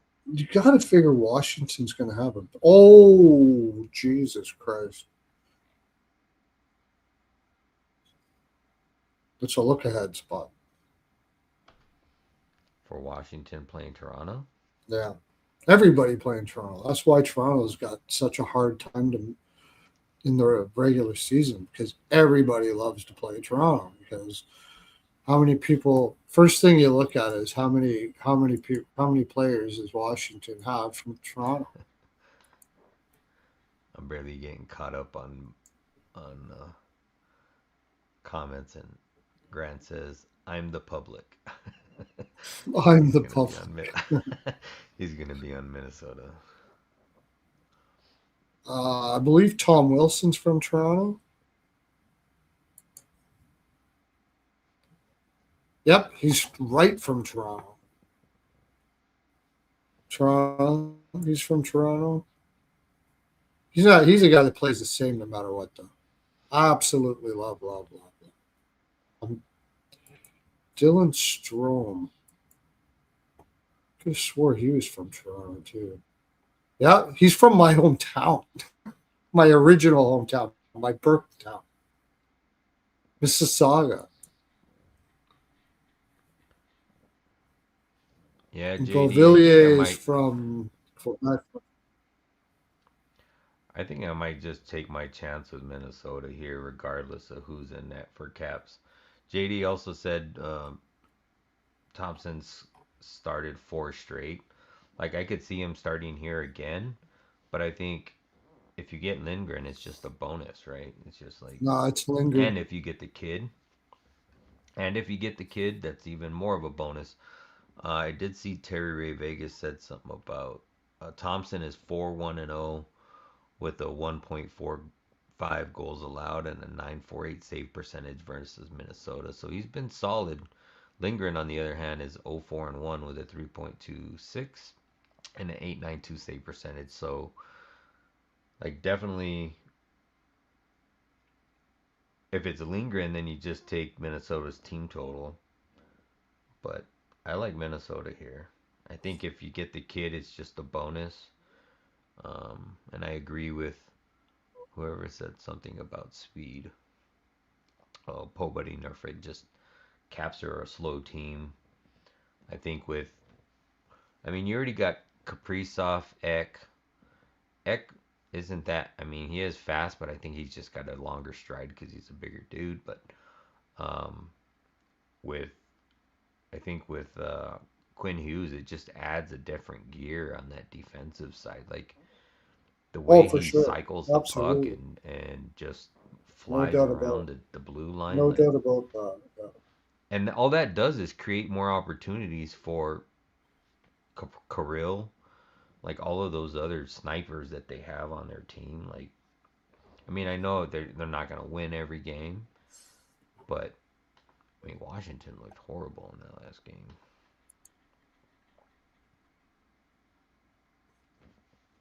against Minnesota. I mean, again, and of all teams against Winnipeg, like I know you got hella bucked, but they really hadn't been playing well up until that point. Johansson, I think, is out. They have him in there, but he was barely got off the ice. I had him overshot, so that pissed me off. So he's going to be out. I don't know who they're going to put in that second line spot.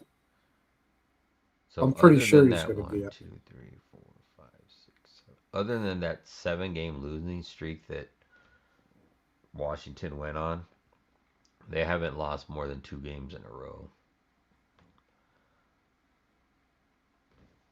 I mean, I understand they're probably going to be pissed, and maybe that.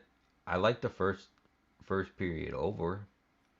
I think Washington's going to come in with some type of aggression, but I don't think Washington's going to be able to stop Minnesota from scoring. I could see that. Washington's going to have a much better game here than they did against Winnipeg. There's no doubt about Yeah. that. I don't even know why. I just noticed the only reason why they had too much time off before that Winnipeg game is they had lots of time off. They obviously were just not this. I mean, I wouldn't sell Washington short in this game. I wouldn't sell them short in this game. They're going to come out hard Yeah. here. And Minnesota's going out to Columbus after this. I mean, it's hard to fade them because they are playing really well. They are playing really well. But you're going to be breaking up that Marcus Johansson, Eriksson, Boldy line.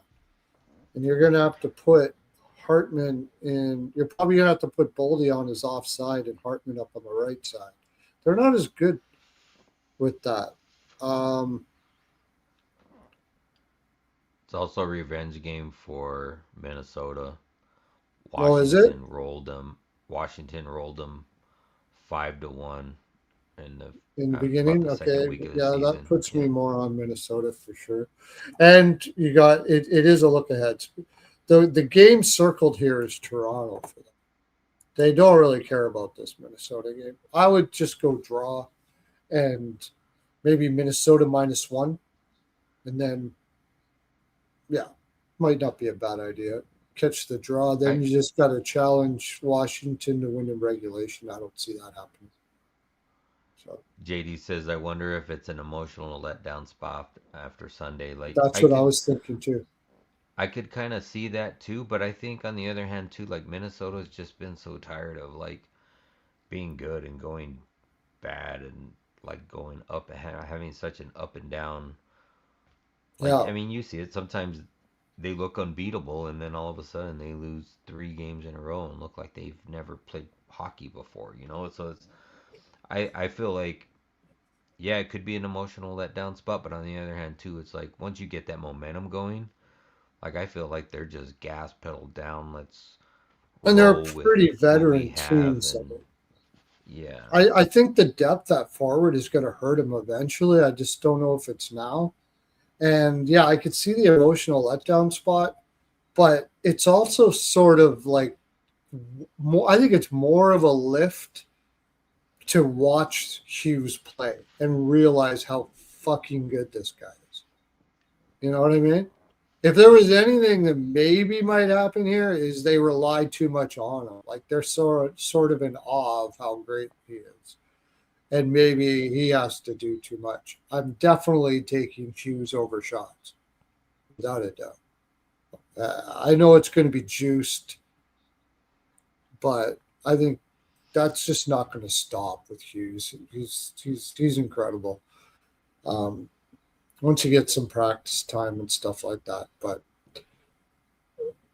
minus there's one forty there's an five energy. over two and a Sorry, half. what's that? Minus 145 for over 1 2.5 for Hughes. Well, that's not bad. Take it. Yeah, I don't it's care not about bad. that juice. That's not bad.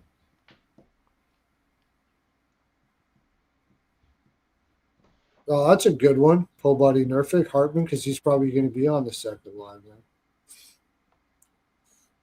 There's yeah, it's always like if you want to take a point prop uh, with anybody or a goal prop or whatever, parlay with Hughes for an assist. He's probably going to get an assist just about every game he plays for Minnesota because they're going to be riding him hard. So I'm leaning Minnesota here.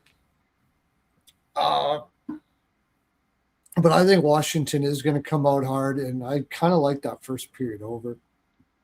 Looks like Marcus Johansson may be out on that second line with Boldy and Eck.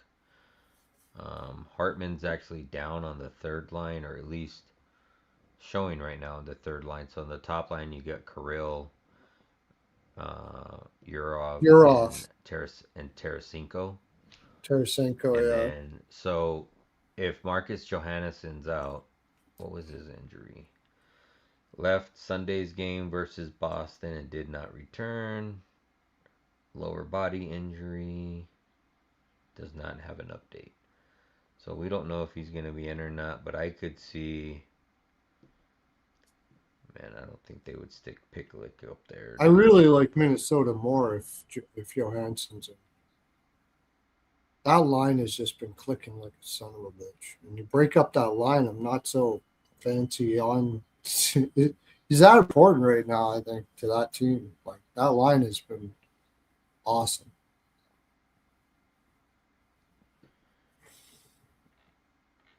yeah, I think this is going to be a public play, so it's minus 125 now. I wouldn't be surprised if we wake up to a minus 135. And then when Johannesson is either probably, if he's ruled out, then you should see the number come back and be at minus 130 ish. Close, maybe minus 130 ish, but also depends on the goalies too. If it's the kid, I could see more money coming in on If Minnesota, and it's if it's Lindgren, Minnesota's going to be like minus 145. exactly, yeah, and if it's Thompson, I could see money coming in on the Washington side. So, but I think if you're gonna be on the Minnesota side, I think you take it now. I don't see it getting any better. I see it either staying where it's at or getting worse. Because I think just regardless, the public's going to be on Minnesota, so the money's probably going to keep it there. Could always change, but Yeah, I like that's Minnesota. how I see it. I just think there's I think the circled play here is Toronto for Washington on this road trip. What's their record? Are they in a playoff spot? That can affect it Washington. too. Yeah. So Washington is third in the Metro. They are 1 point behind the Isles, but they are tied with the Hurricanes. 18, 10, and 4. Yeah. I like the Wild. I think Minnesota can fade. Isn't going to go balls out against an out of conference team. Um, and they got Toronto coming up. That's the one that they circled here. If Lindgren is in that for sure. I might throw a little bit on now at this price. And if Lindgren, I mean, Lindgren has played well those last couple days. That's what kind of he really has. He's played well. They've actually played not too bad in front of him the last couple games. But I like to Let me draw and see. wild minus one. That's it. That's what I'm doing. That's it. Do that. Gonna do it. If you like the Capitals, probably if you like the idea that this is emotional letdown spot, and I could see that they got used to Hughes, the whole media stuff that was happening is now going to be kind of done and gone. They, I mean, they won like two big back to back games, and now they're coming in here. I could see that, If and it's Capitals playing shit, absolute garbage in Winnipeg. They got to be coming out hard here. I like Capitals first period actually. if it's Lindgren, he's 0-4-1 versus Minnesota with a 3.26 goals allowed and an 8.92 save percentage. Like you said, he has been good. He's actually only allowed one goal in three of the last 5 games. Yeah, But it seems like he's been on a rotation of allow one, and then allow four, allow one, allow three, allow one. So if that rotation continues, this is going to be in allow 3 or 4. Um, and then as far as Thompson's history versus Minnesota, Thompson is 4-1-0 in his last 5 versus Minnesota with a 1.45 goals allowed and a 948 save percentage. Oh yeah, somebody said that in the chat. So he's been pretty damn solid versus um, them. While in that game earlier in the 17th, they only allowed 14 shots from Minnesota, but Minnesota was horrible at the beginning of the season. Like they were bad. Thompson just did give up 5 to Winnipeg, so you could see a bounce back from him, but he gave up back-to-back 4 goals as well earlier, middle of November. So I could see that too. What's up, Rich? Good to see you in the chat. Kind of like Washington, that old play that I like. Washington money line first period, Minnesota to win the game. You can bet that live too at the Betcast tomorrow night because all of you have Patreon for the Ice Guys, right? If you don't have a Patreon for the Ice Guys, you are probably not one who lubes either. And if that's the case, then you, my friend, are missing out on life in so many ways and fashions. It's incredible. Hrmes Bollywood, it's the best there. I said it. And the Ice Guys is the. Oh, I lost my freaking camera again. Son of a. The Ice Guys is voted the best NHL podcast in North America. I see you're So you giving might them want to the check thumbs it up out. there. 20 up, $10, make a shit ton of Christmas money. I'm gonna fix my freaking camera. All right, let's If go to it the next. They don't need to see me to do this. I'm pretty sure no, I've been pretty. That's probably enough visual they need of me for a while, anyways. Um, like nobody's going. Oh, I can't see Perlo anymore. What am I gonna do? Now we might as well just go to bed. Uh, 2 games left. Colorado, Seattle. Uh, depends on how much Colorado wants to beat up on Seattle. That's what I always say on that. Seattle's got a flu and freaking Oh yeah, like that's right. We were just this saying that feels earlier today. this feels like Colorado takes it easy on them, wins like just takes Seattle team total under, I guess. If you can get a decent price on it. I haven't even looked at the price. So Colorado's minus 285. Seattle's plus 230. The Yeah. puck line is minus 115. And it's probably good. There's probably a pretty high percentage that Colorado wins by the puck line here. It'll be Blackwood. That help? I'm sure it'll be Blackwood. It You're is going to be Blackwood and Decord, gonna according put to the court again. RotoWire. You know what? You're not gonna put Grubauer against his old team. Yeah, all three is showing Blackwood and Decord. Like I don't know how you like. It's got to be puck line. It's got to be puck line. They've lost damn near almost every game of their losses have been by the puck line.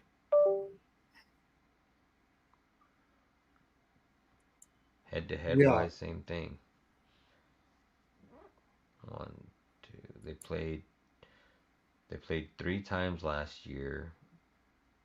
Colorado won all 3. 2 of them were by 2 or more goals. Actually, both of them were by 3 goals. So 3 goal wins. 5-2, 6-3. The year prior to that,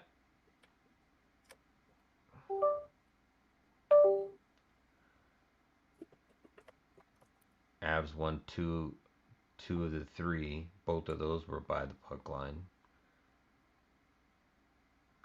Colorado's coming off of that 4-2 win off of Nashville. They are first game. This is one of those games for Colorado where you just go on a single game road trip and come right back home. Yeah. Seattle is second game of a homestand, and then they head out to Calgary later this week to go on a road trip. So and Seattle has didn't win the first game at home. This is the second game of a two-game homestand, like I said. Avalanche own this matchup, winning 6 of the last 10 and 4 straight. Um, yeah, kind of hard to find. Other than the plus 230, which I don't even know if that's Oh, even worth it. I'll tell you when Seattle absolutely sucks ass at first periods. I think on the road, I don't know what they are at home. But I'm sure Colorado just wants to put this away right away. They don't want to fuck around with this, I would imagine. No, there's sure Seattle. Yeah, actually, they're not bad at home. I would just, you can't get a team total under either because that's going to be juiced all the shit.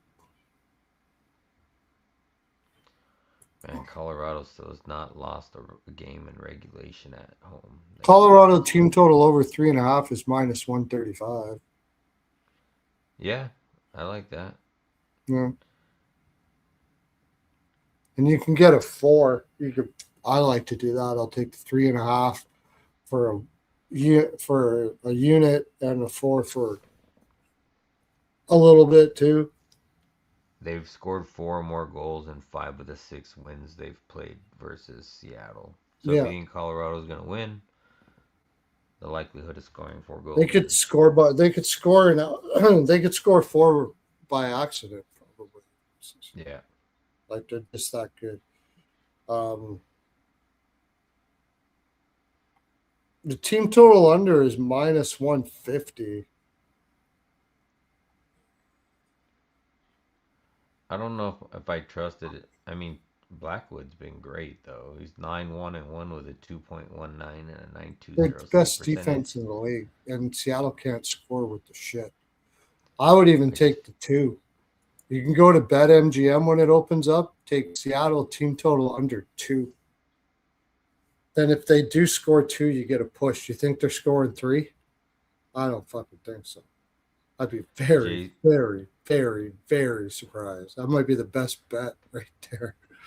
And the 2's going to be plus money. 2's going to be like plus 110 or 120 or something like that. JD thinks it's gonna be a look ahead spot for Avs. He says it's a pass because they got Jets and Mini coming up after Seattle, which Yeah, I kind they of do. agree, but I just don't see how they It's just more let reason why this they're spot just go. going to play a keep away game and shut it down and not let Blackwood get shots. Seattle's the lowest shot volume team in the league. So Colorado's the best shot suppression and defensive team in the league. The only way Seattle's getting shots is if Colorado just fucking gets hammered before this game. And that's slightly possible that they go party in Seattle before this game. It is a spot where they might, tie one on or loosen up before this game. That would be the only thing.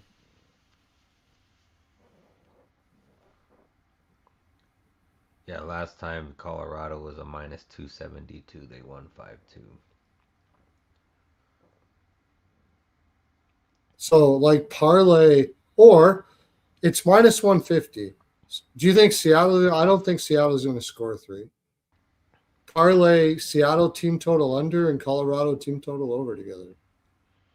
Or I think it's going to be puck line. Like I don't see a world where Colorado isn't puck line this 3-1, 4-1, 5-1, whatever. It's a puck line. So take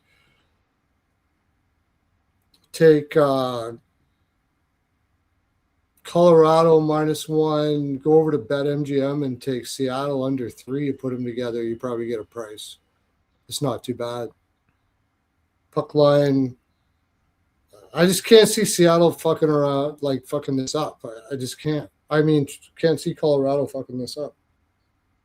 Yeah, yeah. They're not a team that usually goes out and parties before, like does stuff like that. Even if they have rookie parties, they're clean.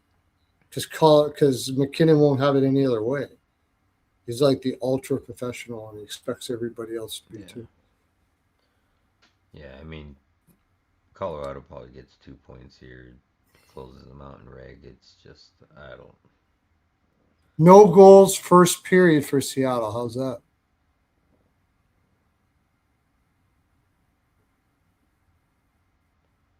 No goals first period, no goals second period. Shutout. Let's play little stuff like that. Seattle gets shut out. That'll probably give you a Yeah, pretty good money. if I'm taking anything on Colorado, it's just their team total. I mean, they've scored four Team more, and total they've on won minus the one five thirty wins five is pretty versus good them. price. Yeah. That would be the only thing I would take. I wouldn't. I like to play these little games because I like. I usually these teams when they go into situations like this, they want to practice their defense, and they'll and Nashville. Another thing coaches will do before games like this is they'll Six. bag skate the shit out of teams just so they have a challenge for the game. So they can get used to playing tired when they play in the playoffs. So you got to watch that out. Watch for that too. All right, let's go. Those are some of my plays I like for that. Calgary San Jose with no Smith.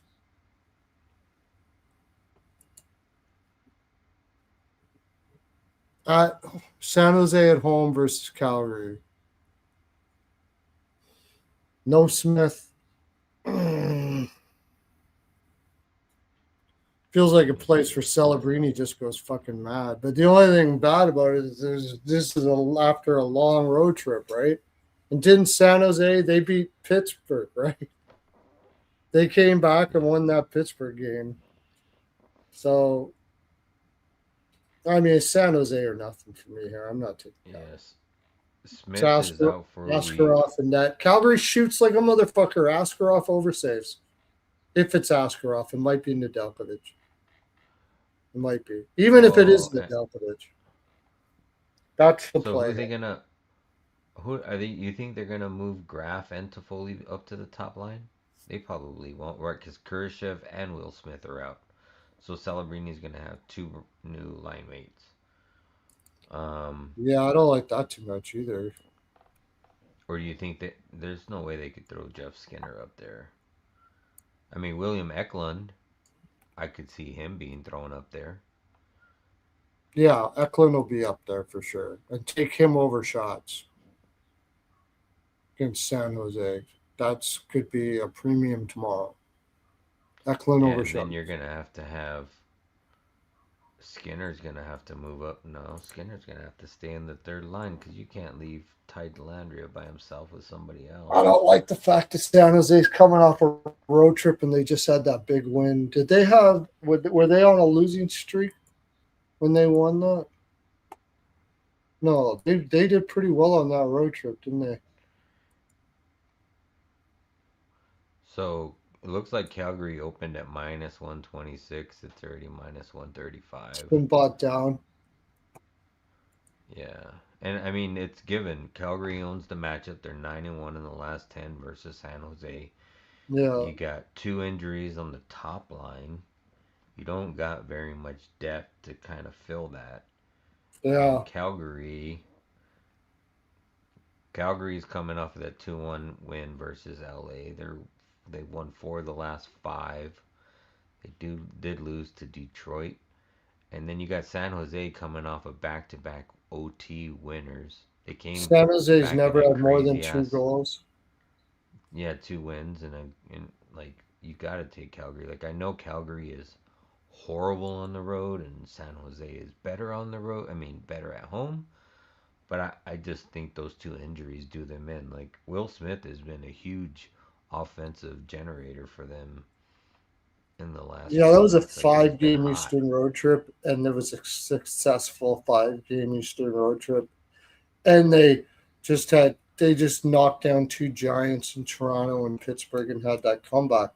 The thing is, as I said, comeback wins like that, I like to bet the team the next game almost more than I do. Yeah, but the difference is here is that they get that energy and now they go home and they all go to jump up and down on their wives and girlfriends and come back, and that energy has to be recreated against Calgary.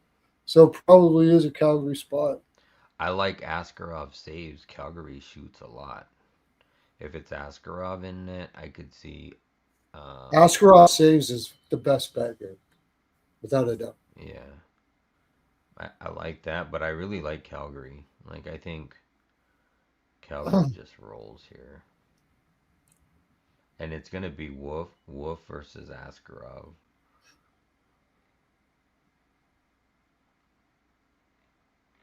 Yeah, it's going to be Wolf. I like the under. What am I talking about? Just under. Yeah, it's 5.5, and it's juiced to the over. No, Maybe no goals you for got first San five, Jose and coming in. You got San Jose coming in a fat spot, so they're probably not going to be flying. If anybody's going to score the first goal, it's Calgary, and they got to do that against Askarov.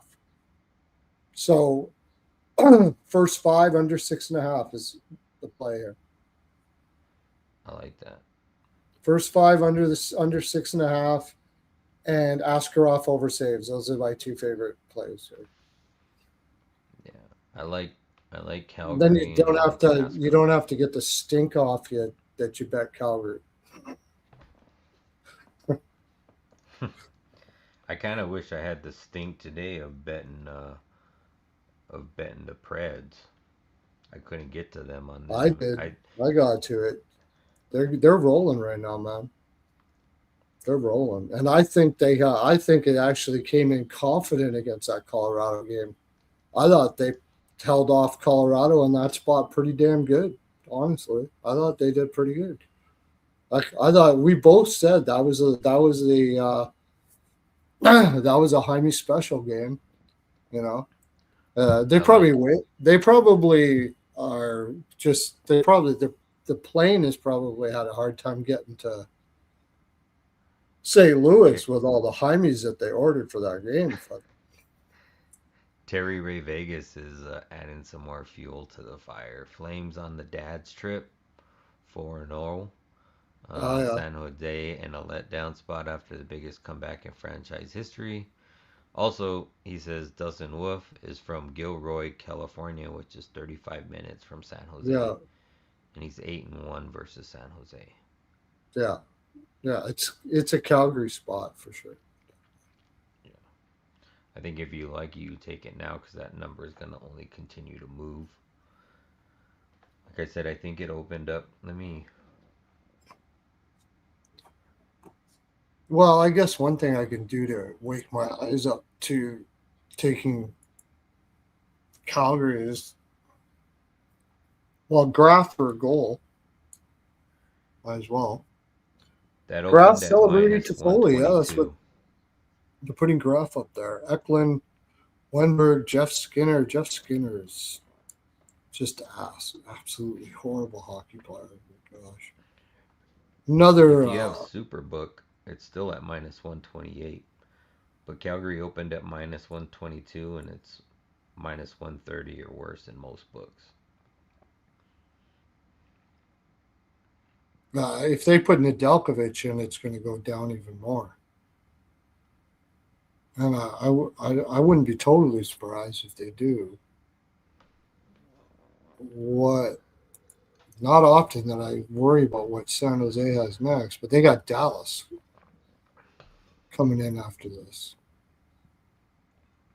Yeah, and Uh, Calgary's going to go play sorry ass Kraken.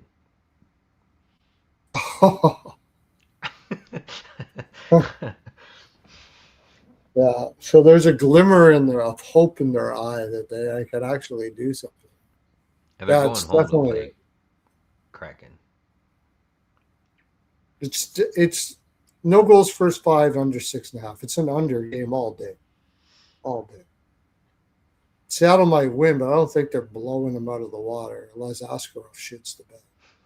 I think they'll probably win. I think Seattle will probably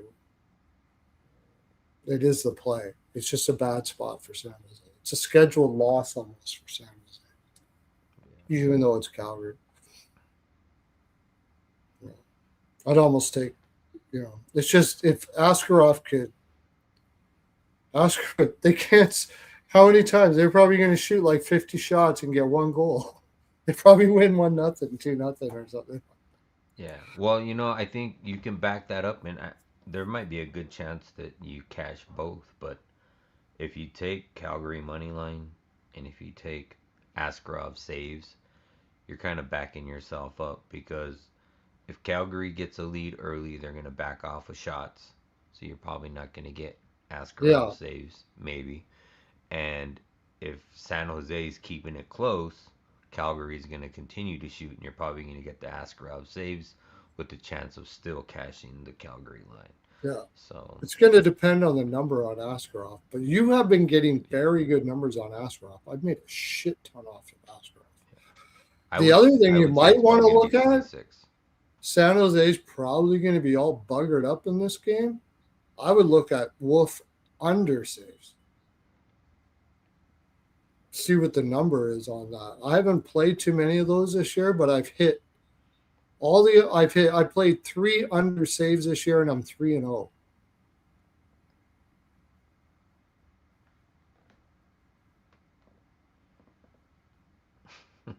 The internet's gonna get fucked up. Yeah, that's what I was I thinking can't. too. All right, should we clip this shit? Approaching That's three what Grant hours. said about 5 messages ago. He said, Clip clip this it. shit. Did he? All right, Yeah. let's clip this shit. Uh we have a very fashionable um, uh, Christmas Pearls of Wisdom necklace coming out right now. It's freaking fantastic. It's absolutely beautiful. It's great for those little red dresses that you might have, or black dress, or whatever that you bring for Christmas and stuff like that. I'll put a picture of it up on Twitter. You can go check it out. So make sure you're getting all the ladies out there their pearl necklaces because it's tis the season. Tis the season for them to have a pearl necklace at Christmas time. And Hrmes Body Lube, it's the best. There, I said it. Bumbleberry is the flavor of the day. Everybody's going to get a gift basket as well. A little vacation. I sent it off with Rico as he is now working on the new division in Mexico that we're going to have. And I sent him off a vacation, and I asked him how it worked for him, and he said that it wasn't enough. So that's the bad part. It's those little vacation packs. They're kind of cute and all, but I really don't know what they use them for. But they look good. They look good. That's a good thing. I would prefer. I like to put them on my tree. All right. Uh, like button, all that stuff. Like, subscribe. They always tell you to do that sort of thing. And share this out. Comment in the comment section. Some of you are commenting, and I love it. I always answer back. Tell me what your picks are, all of those sort of things like that. Tell me what your favorite flavor of Hrmes is, or whatever it is you want to say down there. All right. Okay, let's get into it. See if we can remember. Good thing you have it all written down on your journal there, and you got pencils all sharpened and ready to go here because you're going to need to know this sort of stuff. Chicago, Toronto, Dre, what do we got? Alright, let me scroll back up here. Chicago team total under 2.5 goals, and I liked OEL 1+ points in this game. I just think Chicago without Bedard, it's going to be hard for them to generate offense. I still think that they might generate some, but you also got Hildeby in net. He played a decent game. I know he gave up, didn't he? I think believe he just gave up five to somebody or something like that. Maybe I'm mixing him up with another goalie, but I could see a bounce back from him if it was a 5 goal game.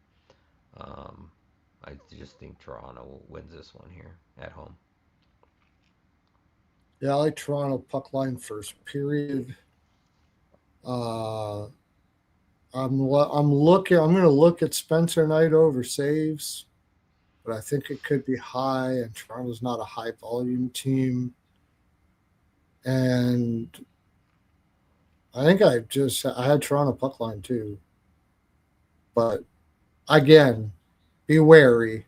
I suck at betting Toronto, so be wary. Utah versus Boston.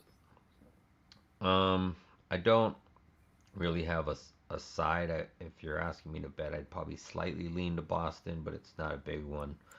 I do like Zach over 1.5 shots. His prop hasn't been available, so keep an eye out for that.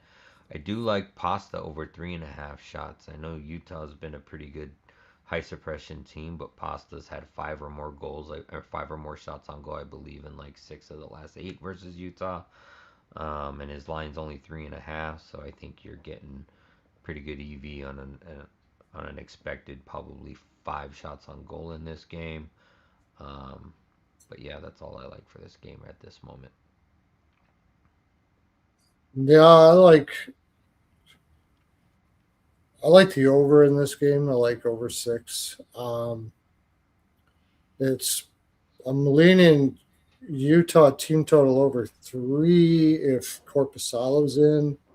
And I like Utah. That's what I liked. Utah first period puck line coming off that Pittsburgh comeback win. I like that. Money line and puck line first period. Um, I think Boston's gonna. Boston had a loss after a long winning streak coming home off of. I just think Utah. I feels like Utah keeps rolling here. He didn't get it last game, but I do like Hayton overshot, and we like Carconi. He's been going over shots quite a bit too. So Yes, I do like Carconi for sure. I Carconi put that in my sounds dubs. like he should be from Boston for some reason. Hmm. So I think because Boston that has a high Irish. I don't know why I think there's Italians in Boston. I don't know why, but and I don't even know if he's Italian. So that's kind of what I like from what I remember from a long time ago. I might put a little bit on Utah money line as well. I just a team that comes back from on a win like that. Um, but didn't Utah have Detroit right after this? Yes, they're playing. That's the front end of a back to back. Yeah, front end of a back to back. Yeah, yeah, I'm leaning. Those are leans. So all right, we go to the next game. Islanders versus Detroit. Dre, what do you got? I like the Isles money line. That's the only thing I like in this game. Um, I did like Emil Heineman point. Um, maybe a Matthew Schaefer point. But my favorite play in this game is just Isles money line. Yeah, I liked Isles first period, first goal, first period. Isles first period, Isles money line. I think this is a really tough spot for Detroit, especially if Gibson's in. I like Islanders everything here. Um, it's just And it, coming off a road trip like that for Detroit. You'd have to give me a reason, Grant, that why you would take Detroit after in this spot. They they went on a really long road trip. It was a successful road trip. It's their first game back home, and this was a look ahead spot on top of it, wasn't it? I was pretty sure about that.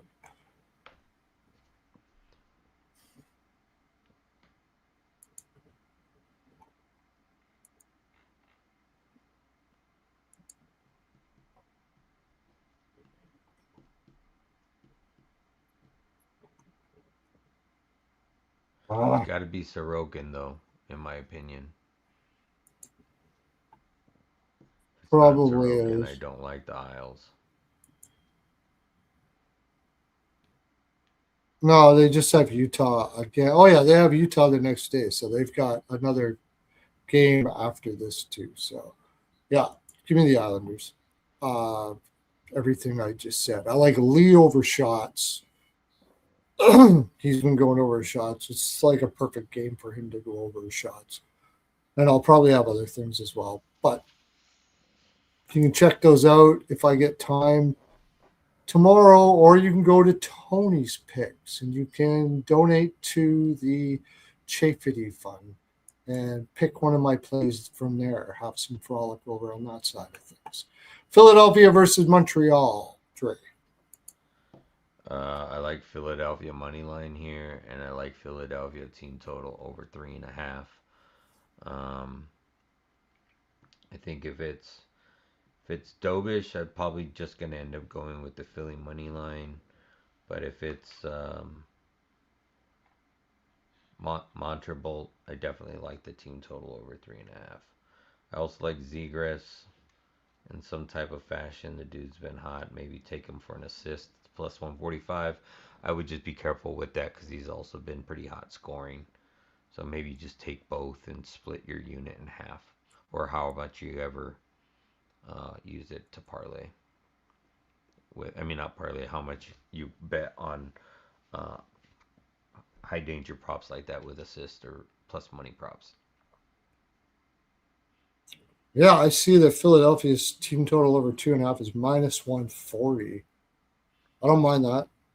I'm going to The take that. chat's Oh, ax- the what's chat's that? asking you to block this guy that's been spamming the messages for like Oh, shit. a All minute. right.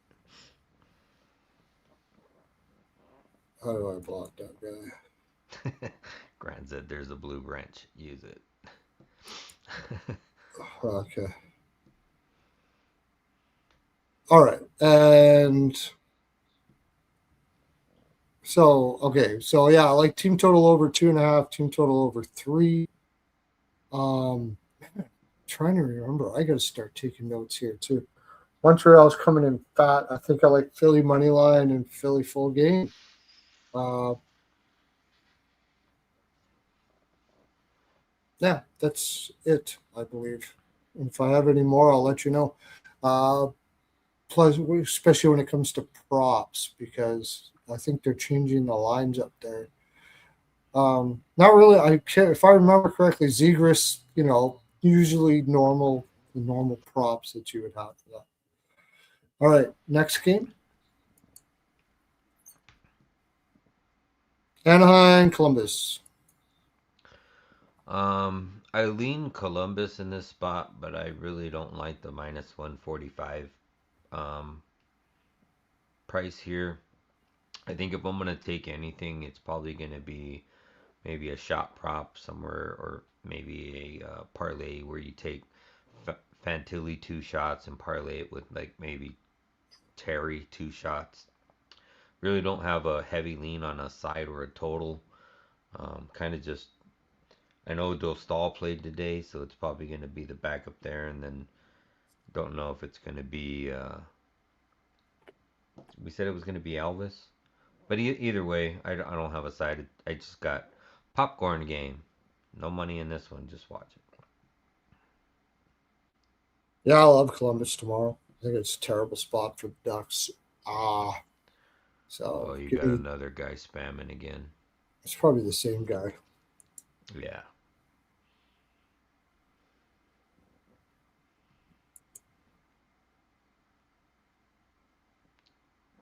I mean, I like that he's putting a bunch of comments there and getting the activity up on your Yeah, it channel, gets but sucks the for the viewers. he's gonna keep on doing this over and over again. Yeah, team total over. I like Marchenko for a goal. I like Fantilli for a goal over shots. Just think it's a really tough spot. Very emotional after a very emotional game for Anaheim. Don't like Husso. Kind of like over for the game as well. And in regulation. You want to take that comment down too off the main screen? Yeah.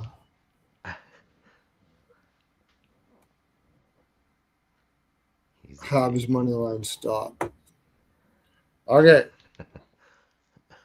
I think there was other stuff I liked about that game too. It was probably like over 2 second period, and it's gonna be a lot. That one I will do on Twitter tomorrow He's because back. over 1.5 first period. I don't know how to get rid of these guys for good.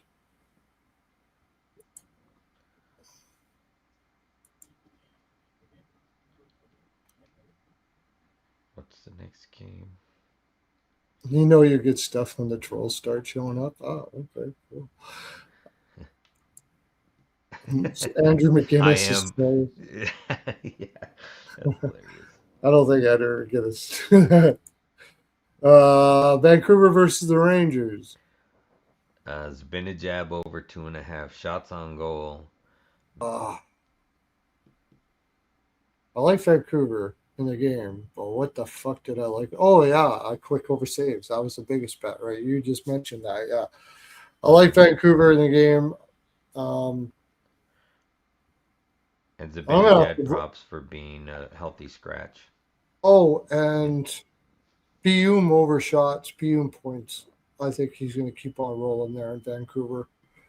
And I'm leaning to DeBrusque over shots as well. He's been going over quite a bit, but I think it's a good spot for Vancouver to win there. I think, yeah, very good spot. Okay, he's back. But quick over saves is probably my favorite.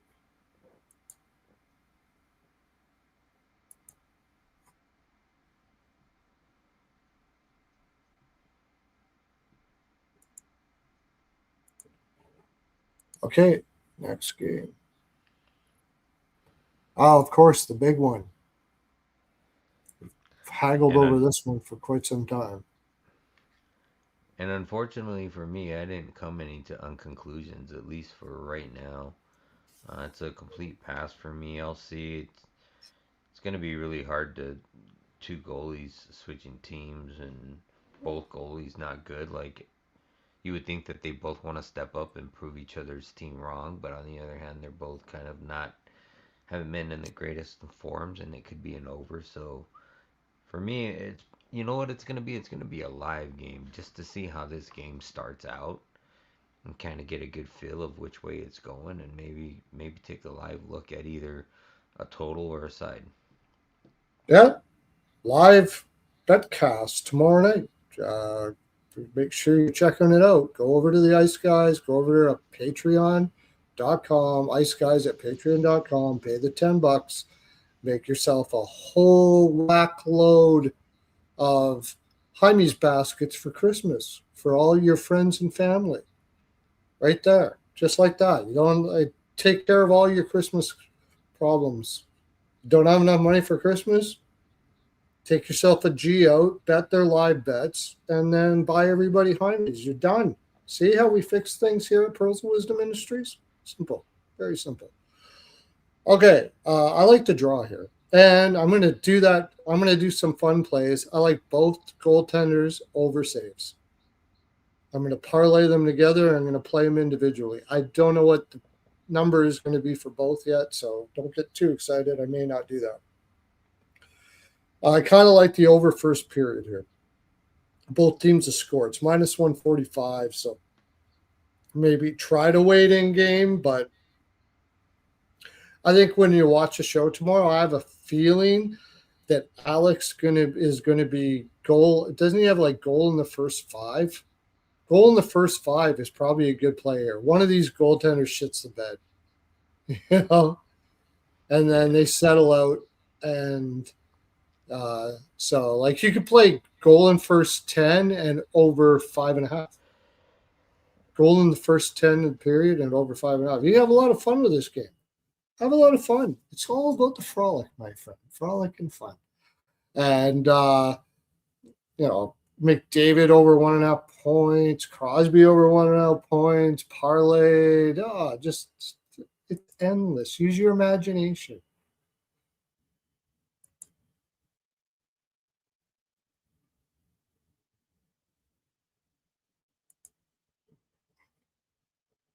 I don't know how to get rid of this dude. Somebody tell me in the comments how do you get rid of these guys?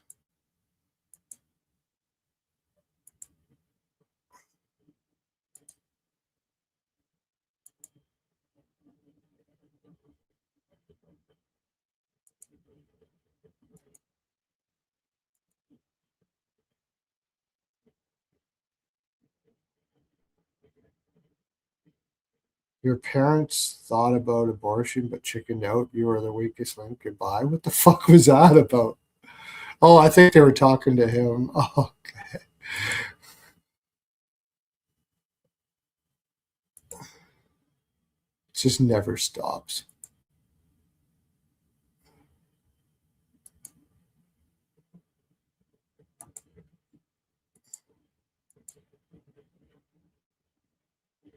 Okay, next game. It's supposed to be professional. I'll play around with that guy. And Washington versus Minnesota.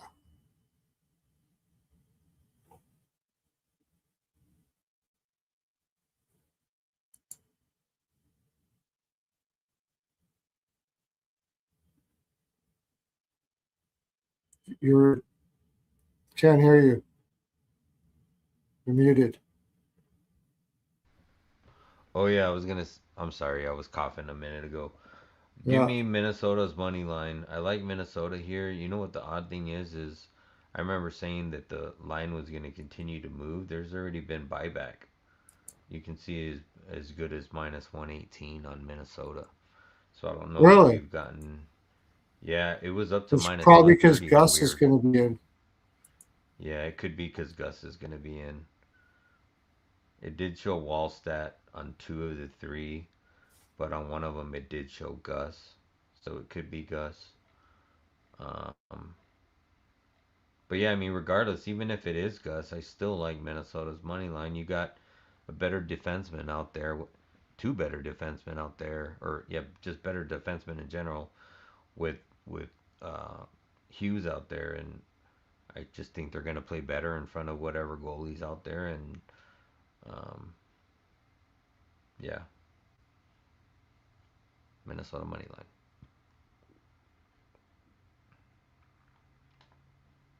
That's a tough one for me.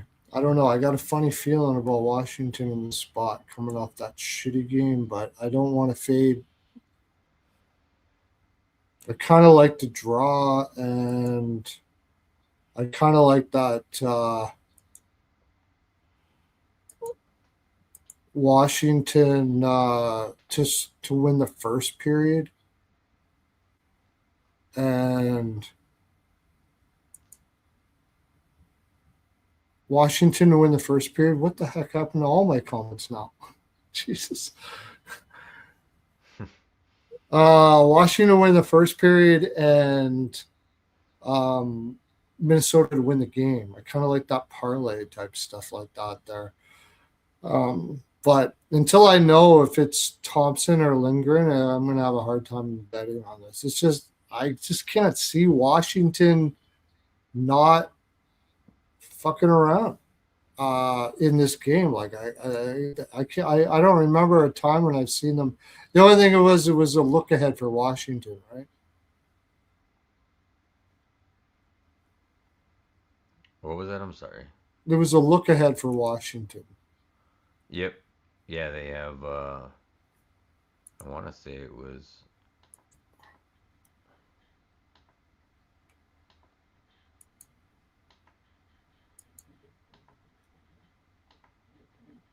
Come on, computer, catch up to me.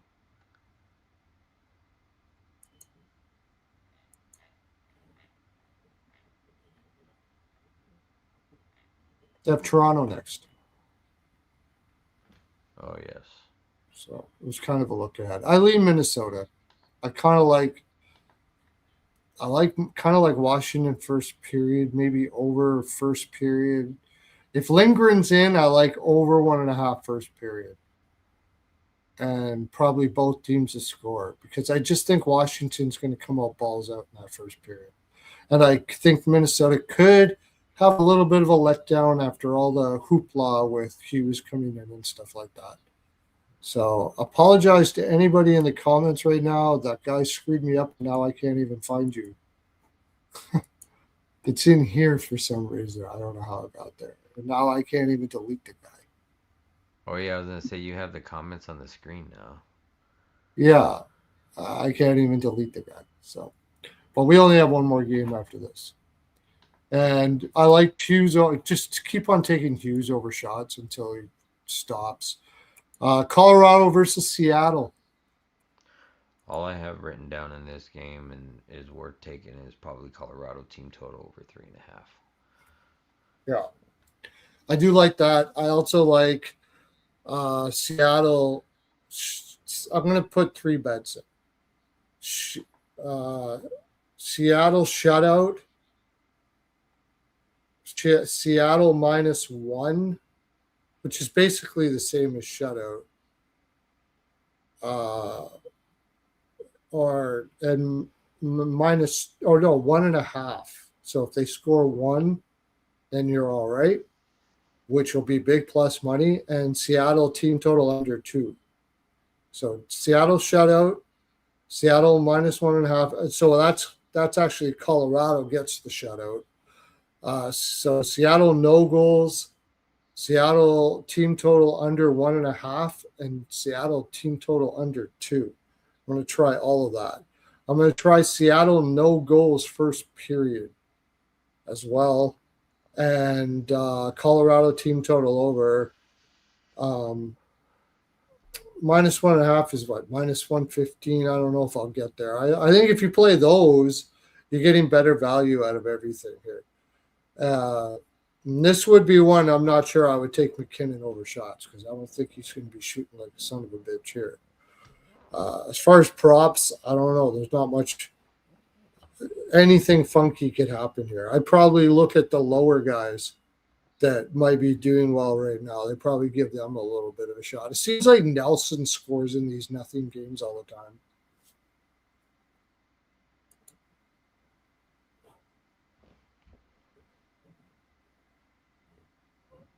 There, I got it back again for some reason. We got one more. One more game. Calgary versus the Sharks. Give me Calgary money line here and Askarov saves. I was also looking at something and I might take a flyer on it. I've usually hit him at times when I've tried to guess when he's going to cash his over shots prop. But Nazem Kadri, he has not covered his over 3.5 shots in his biggest streak of all season in 7 straight games. He has not covered that. He actually had 10 attempts in the second to last game. Then that was only followed by 2 attempts. But history wise, he's covered this in 6 of the last 7. And in 4 of those, he's had 6, 7, 8, and 7. With that lineup change up on the first line, I know they're not going to get last change, so they won't get the matchup that they like. But I think Kadri ends up getting his over 3.5 shots in this one. That's the third thing I like in this game. Yeah, I like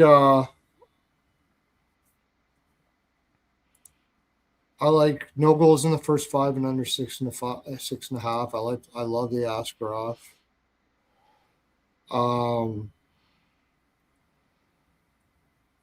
Askarov over saves. Probably got to take Calgary in some way, shape, or form here. But I like unders more than anything. Under first period or stuff like that. But probably my favorite is no goals first 5, under 6.5. With San Jose not having Smith in there and stuff like that. That I don't wonder if Calgary would take this game lightly. I'm not sure. They shouldn't be. I think San Jose is just going to roll it out, but it's just a tough spot. They're coming back off that road trip. They're coming off that huge win versus Pittsburgh and the Leafs and stuff. Yeah, San Under Jose just team total under if you can get it, and no goals first 5 and under 6.5. yeah, that line's gonna just continue to move. All right, That is it. that is it. Okay, thanks everybody for coming in. Thanks for tapping that like and all that kind of stuff like that. So I don't know how to get rid of. I have to ask some people out there how do you get rid of these guys these bots that come in. But that's my full 42. There'll be no show tomorrow because you're all going to be over at the Patreon on the Ice Guys. Go. Actually, you don't need to be a Patreon member for tomorrow. After me saying that over and over again, you should though because they have Patreon only. But go check it out and you'll see why you need to get involved. You need to get their Patreon for $10 a month. It's just ridiculous value, but it's a free one tomorrow. So we'll be starting at 7 Eastern. We'll go to the last game. At the end of the last game, it's a long stream. It's even longer than this one, believe it or not. That's amazing. Exotic Wagers in the house. Go check out Exotic Wagers. Get his Twitter. He's got a Discord going on there. Yeah, right there. He's got a Discord. What's your Discord there again? Exotic Wagers. Yeah, it's over on my it's over on any of my handles. Just go up to the bio section and there should be a link there. If there's not a link or the link's expired, we usually have to swap out the link every couple weeks because we get bots in our Discord as well. But yeah, so if it doesn't work, just IM me.